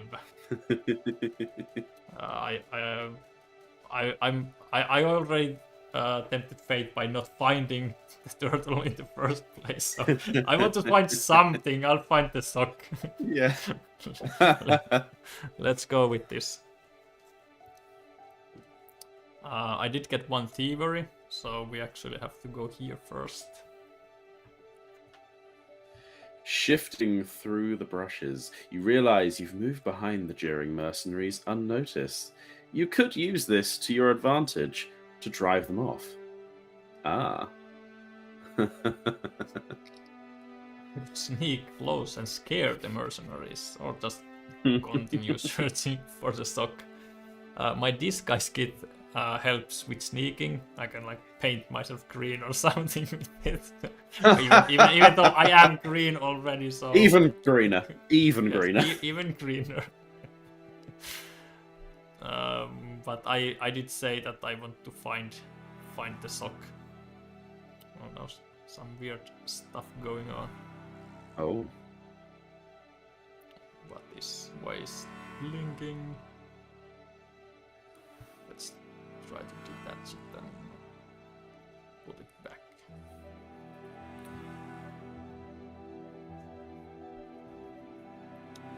Yes. This is technical difficulties to stream. Somehow it's working. Let's search for the sock, and I did get 3 with the adventure status actually. Yes. You scour the area. It's overgrown, and you find a bunch of wall fragments and old weaponry scattered around, but also a blue sock with a lightning motif. You bring it to Ranguri, who is overjoyed putting it on. Seeing that, Hadja looks thoughtful. Ah, this is a rough environment these days, he says. But this is where I trained my first champion, and I stuck with it. Do whatever gives you confidence. The training continues, but first you should decide what to do with the gear you found. Oh, interesting. You could end up with an identical skill set. Yes, I was just going to say that I could become a more doppelganger. If you then see me, maybe you can find yourself. Oh wow, yeah, maybe that's where this is going. I can use my disguise kit to look like more as well. Oh my word! What this is too much for more. This is such a drama. Oh, it's a stupid move, but I must do it. I couldn't agree more. I have disguise kit, so I'm just more lookalike from now on. I'm just hearing that my friend is having trouble finding himself, so I'm trying to help you. Like, look, you found yourself. Just look, tell him. Yeah, you found you. You find yourself. You look inwards in the lodge, in the forest, and everything, and you still couldn't find yourself. So I'm trying my best. Wow, this is such a dramatic storyline. Just look, our beautiful skill marks. Yeah. What a... Wow. I had to do it. You had to, I agree. Well, later you watch Ranguri sprint and leap through an obstacle course at a blazing speed. The giant tortoise trainer tries to follow him, shouting instructions, until he suddenly stops to catch his breath before collapsing on the ground. I was right, he growls. Too old. I want to go home to my hearth and my Sunday games and... He puts up a tired smile before withdrawing into the shell entirely. What's this? What about my training? Ranguri shouts. But Hadja is no longer listening. Damn, okay. A new Well. better problem. I need to get him out of his shell. Oh, wow. I try to pull his head out of the shell, or I can lure him out. I did get some new weapons or something that I can use to pull him out a little better. Yeah. As for luring, both are medium. I have 2 side communication dice for luring, but I need a success from both. I'm tempted to use maybe this is the time that I will use my head for once. I will use my power of mind. And I will swap it to a communication skill check. But which one do I change for a communication skill check? Pulling or luring? Because the difficulty is identical in either way. Well, I suppose you're still, if you're trying to be more, I think he'd be trying to pull Hadja out. I guess I'll go with that. So I'm pulling, but I'm using communication, so I'm also encouraging Ranguri develop to help me with the pulling efforts. Unfortunately, with this being now a communication skill check, my inner fire is slowly burning out, which is also more. So I guess it's okay. You're just doing what you said you'd do. That's all. Yes, I was sticking to my guns. But with this guy's kit, I get 1 reroll in communication skill checks, which this is currently treated as. That's 2. What would more do? What would more do? Oh, what would more do? What would he be green? I'm so certain that he would re-roll that, but I'm also so certain that will leave you with 0 successes. So let's reroll everything. Okay.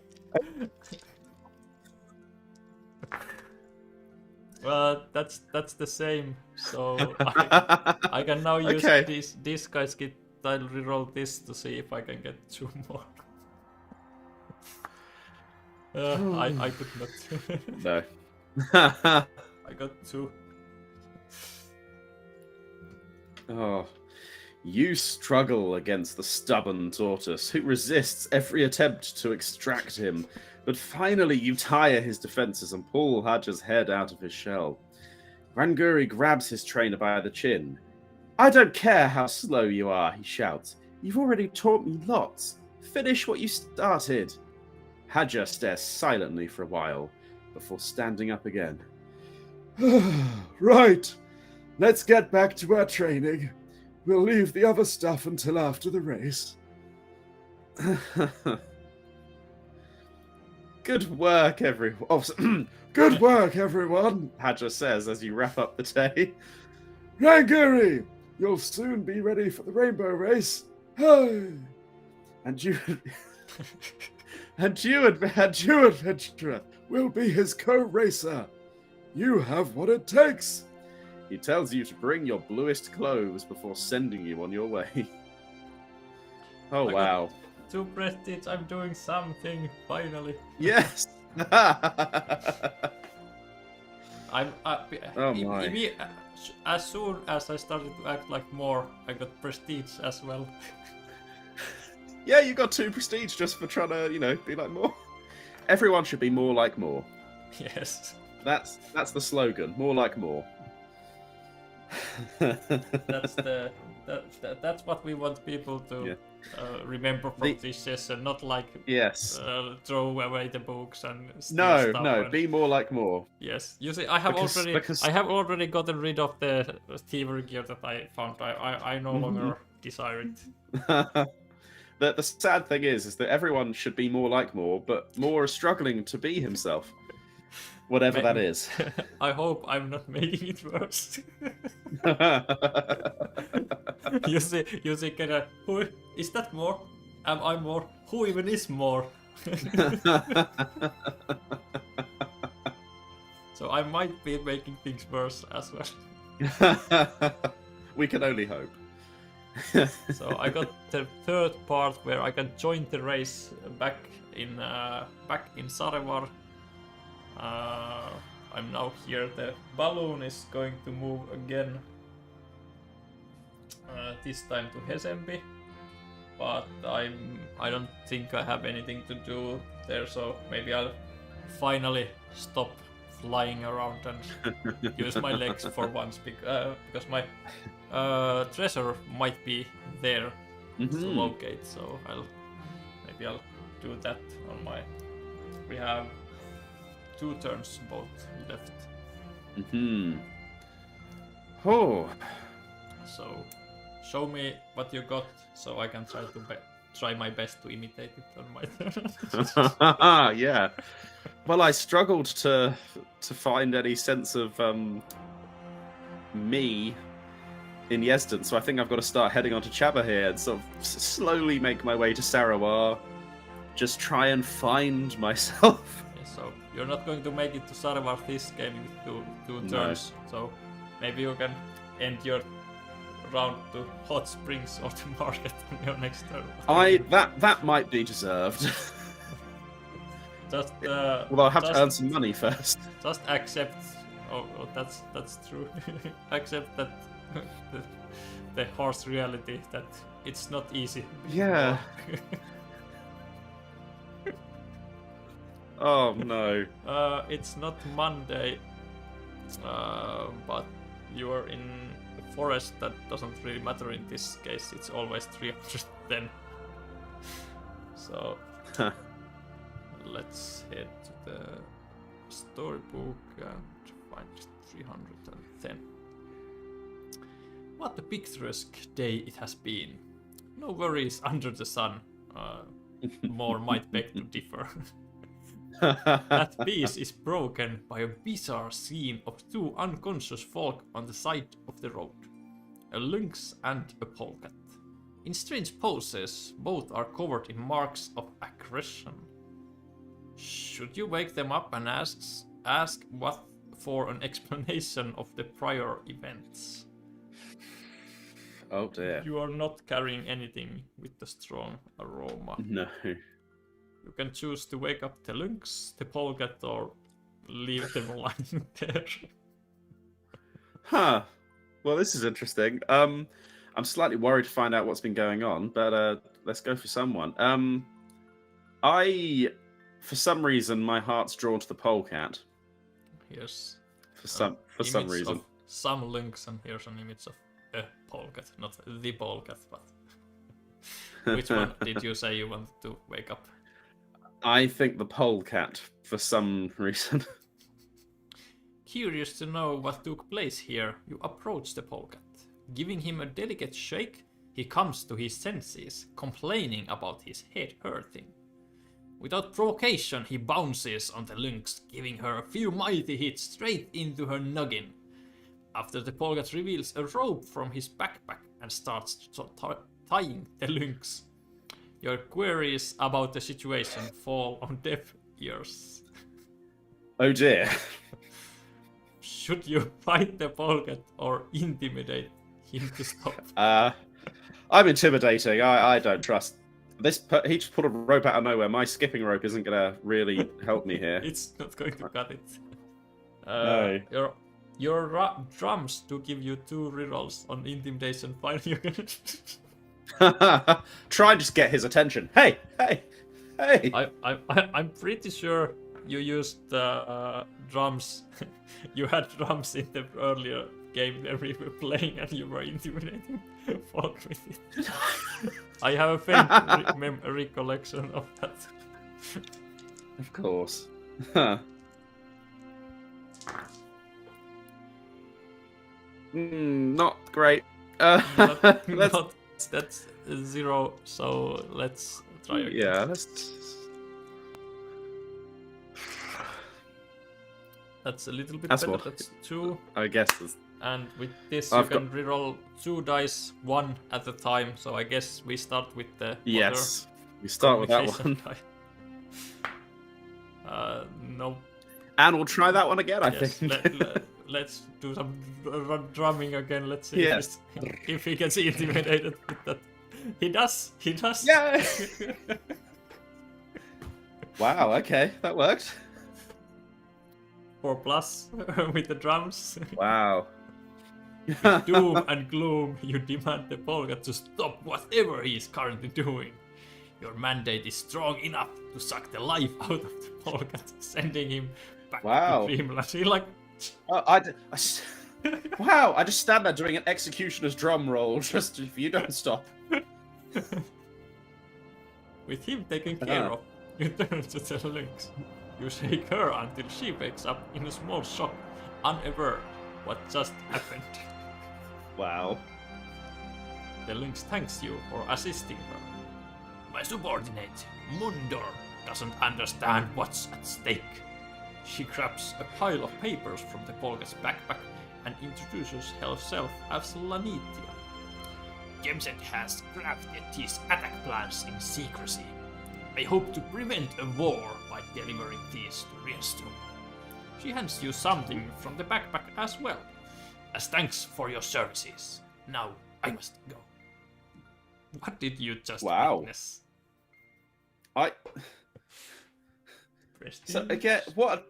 Again, I'm still going around the world solving political plots, meeting dream gods, and yet I still don't know where I am.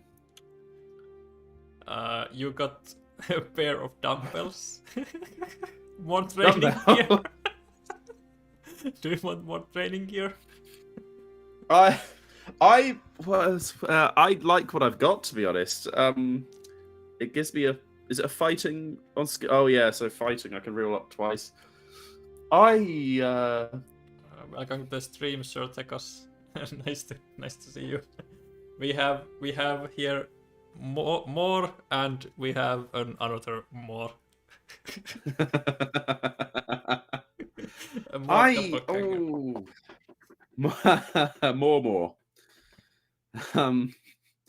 The spyglass is too good. I can't. I think those dumbbells are a little heavy for me. I've only got little arms. I think I'm going to leave them where they are. And you all already have training gear with you, so maybe you don't need more. Yeah, my equipment here has done too much for me. I don't want to drop any of it.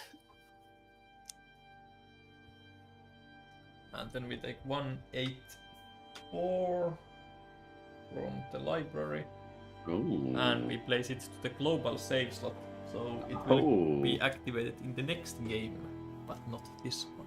Oh, interesting. Okay. And we're going to return the event card back to the library. You started something, we don't know what it is. Yes. Oh no. I hope you know what you're doing, because I sure don't. I have no idea. I mean, I barely know who's doing it.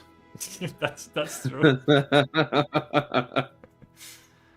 And my turn. I'm going to go and find my long lost treasure. I can locate the treasure in the closest forest to Teshun, which is here, and it's the scene 29. Okay. Seems your notes have led you to a forest that is in the middle of nowhere. In theory, the palace that the Red Fox pirates hid their treasure under should be nearby. You must be getting close to it, as broken wall stones dot the undergrowth. Brushing aside the foliage, you see stone slabs set into the earth. Perhaps it is an ancient courtyard or path, but not the palace you were looking for. Likely the palace collapsed ages ago and is not even standing anymore. I did find some socks earlier, searching. Yeah, you're right. You're right. You found some socks. The sky's the limit. Yes. What else can I find? To my stuff help. I'm searching or exploring. I'm pretty horrible at exploring, and searching is easier, even though searching does. But searching does hasten my inner fire. Thus, I must do it. After all, I'm conflicted. Yeah. So let's search. So, It's see what we get. chameleon one, so I'm going to hasten, and it will.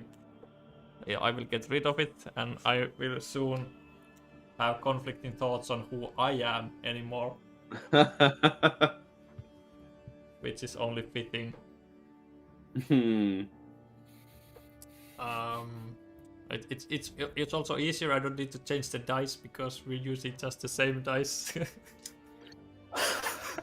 It's just an easier way of playing the game. Yes. Maybe it's scary dice stick. Like next time, that's like, let's say Ausaland. Oh, I need to be more like Ausaland. Gerida will soon lose herself in this. That's nothing. So let's try again. I need only one to succeed. Just one. That is just one. just the one. Yes. Pulling up more of the undergrowth, you scrutinize the slabs and see where they lead to. Following a trail of them, they guide you to unusual trees which don't seem to belong to this area. Looking behind them, you see that they were concealing a stone ramp down into the earth. At its bottom is two doorways. However, both are blocked by a tree that has fallen into the depression some time ago. You must be getting warmer. Sure, Tekos is saying, asking whether I'm stealing all luck from the guests again. I think you can answer the question. Which one of us have had more luck with the dice rolls? Possibly me. And my items are doing quite well as well. I managed to have up to 6 rerolls on an earlier check, so that was quite nice. That's not even including I had 7 rerolls technically. I just didn't need all of them. So yeah, I'm doing okay. So finally, I'm not leeching off the guests, because there's possibly have been going something like that at least. If you ask Tekos, I might disagree, but I'll let you be the judge of that. This might be where it all starts to go right. I do not have tinkering with me. So I can either force the tree away, or I can deduce the location of the place of the palace. I mean, we know what Moore would do. Do we know what Moore would do? He'd be forcing that tree away. I think I might have to change my gear soonish if I want to just do what Moore would do. Because otherwise, I might be fighting against me. Do I have anything to do with anything? No, I absolutely do not. So I will do only what a sensible little frill wizard would do, which is forcing the tree away.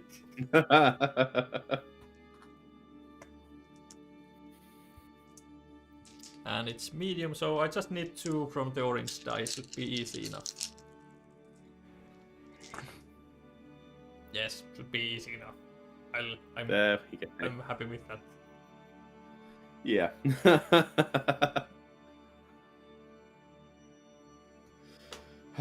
With some effort, you manage to get the tree moved out of the way far enough that one of the Now it's doorways is blinking again. unblocked. This is this. It has never done this before.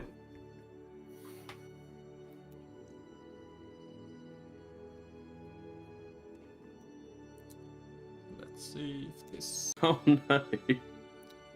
I start streaming It's- again, and now it should go. Should be live again.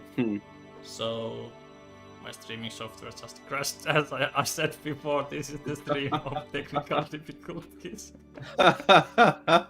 It's the world can't handle two mores. Yes, maybe it's the world is trying to tell us something. Yes, we are back online. Hey, okay. Well, in that case, where was I? Oh, yes, with some effort, you managed to get the tree moved out of the way far enough that one of the doorways is unblocked and accessible to you. You tread down the stone ramp and enter in through it. Inside, beside the archaic stink of wet mush, is a wider room with crates which have been there so long their frames have begun to turn to mush. Rummaging through them, you find a chest containing a treasure. Content with the discovery, you leave the area to rot. Well, we finally came away with something. That was the treasure I was looking for, I guess. Yes. I lost the promising lead and treasure hunt, both to the vault, and I get card number 19. So I found a triple barrel pistol. Oh wow. Huh. So that can help with fighting, unlocking, and intimidation. And I also have whip, which can help me with fighting and intimidating. So I probably don't want to go overboard with that, but I definitely have to take this new shiny treasure with me. So maybe I'll just Yes. pack my whip back into the crate and leave that for the next adventure to find. Yeah, that's a bit too more. That's a bit moreish. That pistol's a bit moreish. A bit more. New I hope this continues on. whoever continues to play more, they've got to put a lot of work into just make the world more moreish. Yes, and even from now on, if there's no one playing more, there's still someone playing more. Yes, please. Oh yeah. Because you can say hi to Moridai. Moridai, Moisala, more again. It's Bumir, so it's Bumor. Oh, Bumor, yes. Ha. Moridai, Morsala, or Mor. I don't know, but Bumor is definitely. Bumor. Yeah, Mormir would be a bit confusing. Wow. The hot air balloon is flying to the forest Meratu, and it's our final round. What will more do? And it is Monday. Monday. It is Monday. That's convenient. Well, it's been a long week. Everything's been going well, but I still, left with that hole in my heart that needs filling. So I feel like I need to go to Chaba here, and well, I can't afford the baths. A more shaped hole Yes. in the world. Oh no. And we're trying to squeeze two mores into the same hole. Or are we looking for the hole? I don't know, maybe we have not found it. Oh, this is more story has got a quite somber ending today, I think. You can also make it Oh. back to Jedsten if you wish to visit temples again or gardens or market there. I feel like he's in a constant path of I've got to move forward. I've got to find wherever I am. I think I might even pop to the bathhouses and clean those baths. So you're going to the hot springs. It's tempting. I might get. Yeah, I think I need to because he's going to turn up and realize he can't afford anything. Yeah, So maybe if he I have polishes, four, you have nothing. yeah, maybe if he polishes a surface, he'll see himself reflected back. Maybe not. Yeah, let's visit the hot springs. There's something quite poetic about beginning his week in a dream realm of a god, solving political disputes, and now he's just gonna clean some baths. He's just gonna get on his hands and knees and do some honest work. Yes. Many of these, or pretty much all the locations have different stuff on different days. But currently it looks like this is mostly the same day that I was there, but Yes. let's read it. Well, he's a man of clockwork. He knows what to offer. I'm happy to just go straight ahead and clean those baths. I've got my skipping rope's going to give you the edge here. You have, yes, these are your dice and your skipping ropes. They're not going to be good dice, but I'm going to take it. I've got my rerolls. You're trying to fight with the bats, beat them up instead of cleaning. So, It's just losing my temper. Let's consider another approach. A less aggressive one. Anton is saying that he loves that the music was having such a build-up at the same time when you were talking about cleaning up.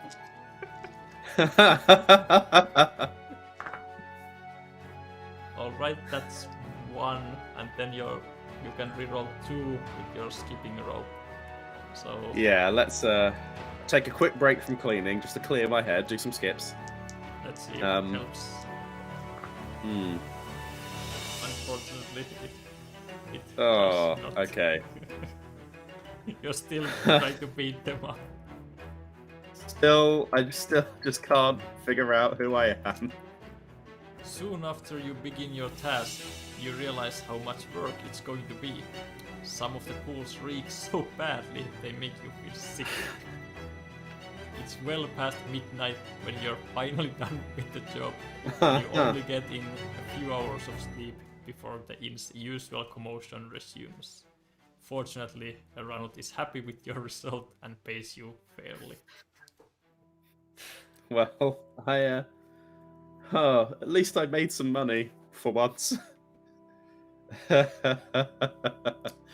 It's such an anticlimactic ending to this arc he's had this week.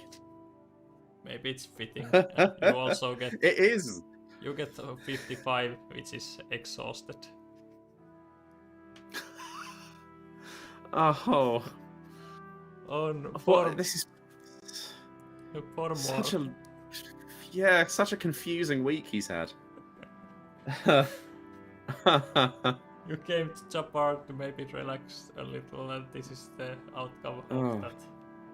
Yeah, just whatever I go searching for, I can never find it. I think it's only fitting that when the real war started from Meratu, I will go and see if I can find what's left of more here, and hopefully just can come reconnect soon. There's a holiday village and a ranger station. I think holiday village sounds perfect place to end Modidice March. So 1, 3, 6. Hello, I think I might be back. I'm not sure. Yes, you are back. Hey, So I decided get one to more in.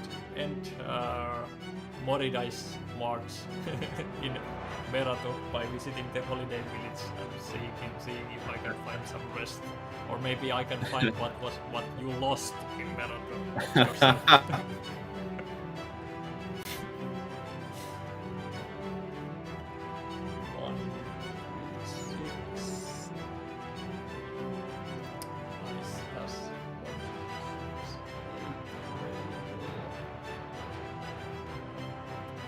Available.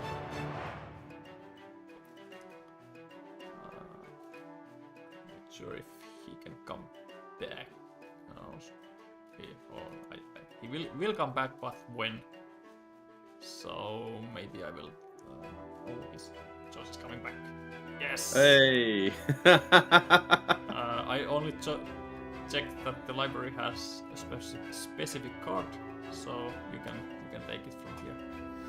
Way. Right, let's hope it's going to stick around this time. So... Oh, yeah, and does the library have 168? Yes, it does. Yes. The holiday village's expensive flourish is tarnished by rangers patrolling the area. A male woodpecker leading them is asking other tourists... Am I still here? Oh, wait, I think I've reappeared. Oh, good. A male woodpecker leading them is asking other tourists if they have seen anything suspicious lately. Apparently, you overhear in whispered exchanges that a criminal is on the loose. Nothing to fear, though, some tailed chameleon promises the unnerved guests as they enter the village. I'm Farine, and we here at Grand Destinations promise you a secure and stress-free time. If that is true, then why not enjoy a relaxing stay at their immodest cabins? Or go on a guided tour that is advertised to show you the deepest mysteries of Meratu's woodlands. Or you could try to find this criminal yourself. I have a feeling that I know what more would do here. While Moore is trying to find himself, they're also trying to find Josh back to our stream. I'm tempted on trying to search for the criminal's tracks, as that's the more thing to do, is to try to... If I can't find myself, I can try to find someone else. So I could try to find the criminal, even though it's pretty hard with my dice. Also tempted to using almost all my remaining gold on spending the day at the resort, which is what I was coming here to do, to relax a little. But I don't... this should have 3, but...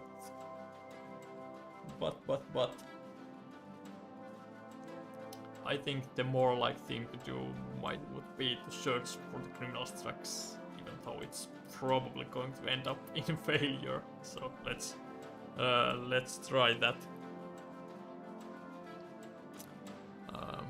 Let's change the dice. I do have the perception die, so there's a chance. I don't have any searching on my items, but you have pretty good dice. Oh, that's a 5. That's excellent. I'm going to find this whoever this criminal is. Let's see what this. It's just saying yours should be in the room. I can hear me, but I can't hear him. Seems like there's some problems with this program that we are using. Let's try to get him back.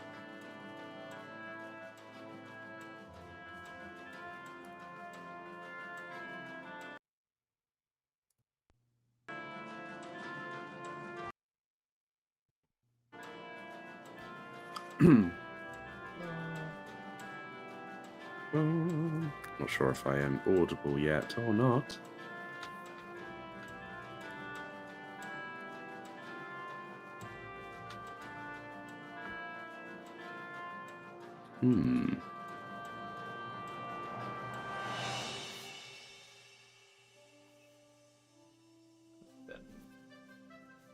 need to add him back to the stream because the Am I? progress Yes. Am I? All... is struggling. Oh, Except you can hear him, and soon you should be able to see him as well. I can't hear him yet. Oh, that is very weird.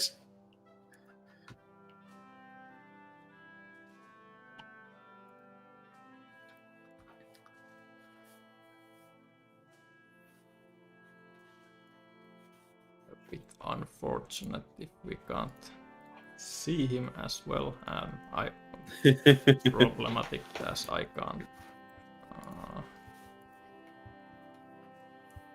can't hear him before. Oh, hello. Excellent. Did that work? Excellent. We're back. We're back. Way for the grand finale. Yes, like nothing happened. Like visitors can hear you. I can hear only when your face appears. Oh, okay. So I did the only sensible thing that Moore would do, because there's a criminal on the loose that I tried to come here to find myself, but I'm again ended up trying to find someone else.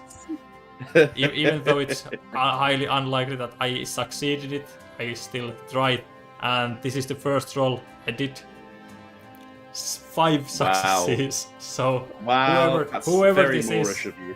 I'm going to find the criminal. Yeah.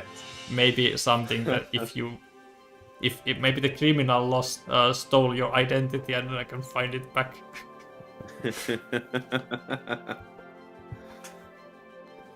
Okay. The escapee might be cunning, but you see right through the deception.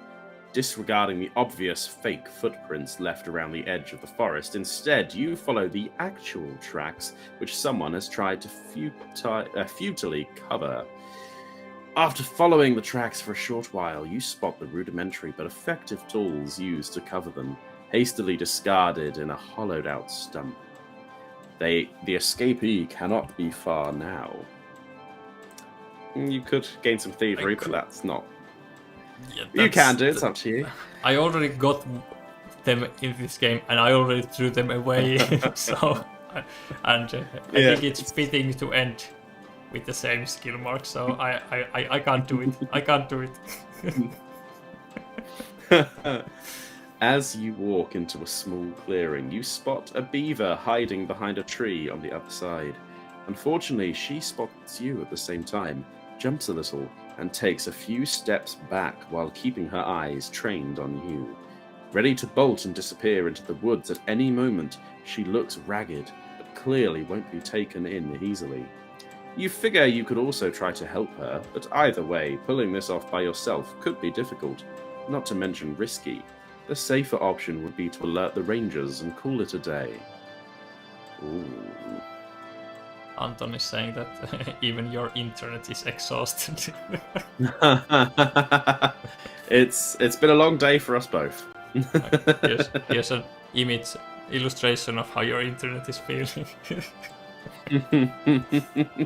I think Moore would handle it by yourself. 100% he would. No need to alert rangers. I got it. Moridai is here to do it all by herself. Moridai is here. You approach her slowly but confidently, trying to appear as diplomatic as possible and explain that you're here to help her. Help me? She asks. You came from the station. Why should I trust you one bit? She looks suspicious the entire time, but ultimately she decides to give you a chance, telling you to follow her. Apparently, you'll camp further away from the station, and you can prove yourself tomorrow. And prove yourself you shall. You'll have until the morning to figure how. Oh, what a cliffhanger! Here's what I got. I'm determined. Just like I started the game, I will end determined. And I also am hiding in Meratu. you teamed up with an escaped criminal. You should lay low for a while and then help her out of the forest. Or deliver her to the rangers. And when gained, you were lost in your mind in Merato, and now it's my time to actually. Oh my! I end where you This- started. I'm like an echo from your past, like following your footsteps. This is. God, what a crazy story this has been. Huh. We go to Tuesday, hot air balloon goes to Arhin, not that it matters too much. But then we have the final story, number 200. You can take the honors if you wish. Ooh. How many of... I believe you are isolated. Do you care to read the first sentence? Oh, yes. Or- I've quite literally after all this excitement, I forgot. After all the excitement, challenges, and adventure, it is time to unwind for a moment and reflect on your travels. Two Ooh, adventures, and I indeed am isolated. I believe I am somehow not. You are not. You're Ah. just exhausted. Well, only one of you is here to celebrate, which is a shame. However, little else can be done about it at this point beyond pouring one out for your absent peer. So just left alone, sitting, wondering. Are you Like, sure? can I even find my friend? Like maybe Morida is just a fragment of your imagination. Maybe I don't even Oh, exist. You're like, I'm pouring one from my friend. Who does? No, yeah. But in order to pour one out, one must acquire a drink first. So to this end, and to celebrate your recent adventures, you head to a local inn. From outside, you can hear merrymaking of all kinds, encouraging you to go inside. It is packed with a horde of clientele who all look at you when you enter. Maybe I'm just an echo of the past. I don't even really exist. One of those childhood memories of pain that has followed me through. Maybe my into real story life. ends here, where you got rid of your bad memories, and actually Morida was the bad memory all along. Do you want to throw a party alone? Oh, Because I managed to can't- find enough money. I'm non-isolated. I'm isolated. You are non-isolated. Mhm. I feel like the problem is I spent all that time trying to find out who I was, and I finally found some money. Would I? Do you know Would what? you? I feel like he would spend the money because he's just going to throw it away. He doesn't really. He's having such a day, such a week. You know, he doesn't know who he is. He just, just going to throw the money around. Whoever who Moore cares? is, he doesn't need money. Money Yeah, doesn't find gonna- you happiness. Money doesn't find you more. I mean, he's still only managed 8 We have prestige. 8 and 6 because we do counting, Oh, of course. in total. course. So we have 14. You put your coins together and buy drinks for everyone, which the folks give you a hearty round of applause for. Many even join in your party, dancing and singing with you through the night. Folk recall tales they have heard about you, good and bad. Some ask for advice, others admire, and one of them swears you robbed them. Drinking through the night, having a nice time, your chatter gets interrupted by the barn owl innkeeper. If you find anything that someone left behind, help yourself to it. She continues, cleaning nearby tables from all kinds of gross liquids. You look like those brave adventurers who can come up with a use for nearly anything, right? It's a win-win, as I have no need for them and prefer a cleaner establishment for my customers. I could believe swap that something. I believe the person who swears that we robbed them is the innkeeper being me because we both we kind of robbed him, but he wanted to give the money to us. Oh, do you know, it's really, really tempting to swap to gain an extra skill mark. Don't feel shackled to your past. Don't feel shackled to Moridai. Thing, I feel like I need to search for who I am. So I need a little bit more observation. I need some more perception. What are you going to give up for that? Oh, I think it's got to be chattiness because I feel like my communication has dropped a little bit because I'm not as confident as I used to be. I don't know myself very well. My ability to smooth talk is not quite what it used to be. So I think I'm now just looking internally. Yes, holding candles in both hands.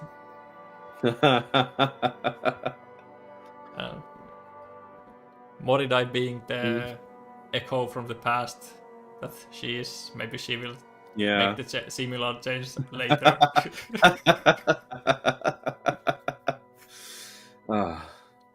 Many of the folks flooding into the party know of you all. They've heard some stories, good and bad, true and false, of the things you've done. As the party goes on, folks tell each of you how they can't wait to hear more about your future exploits. You are well known. And there we go. There we go. Ah.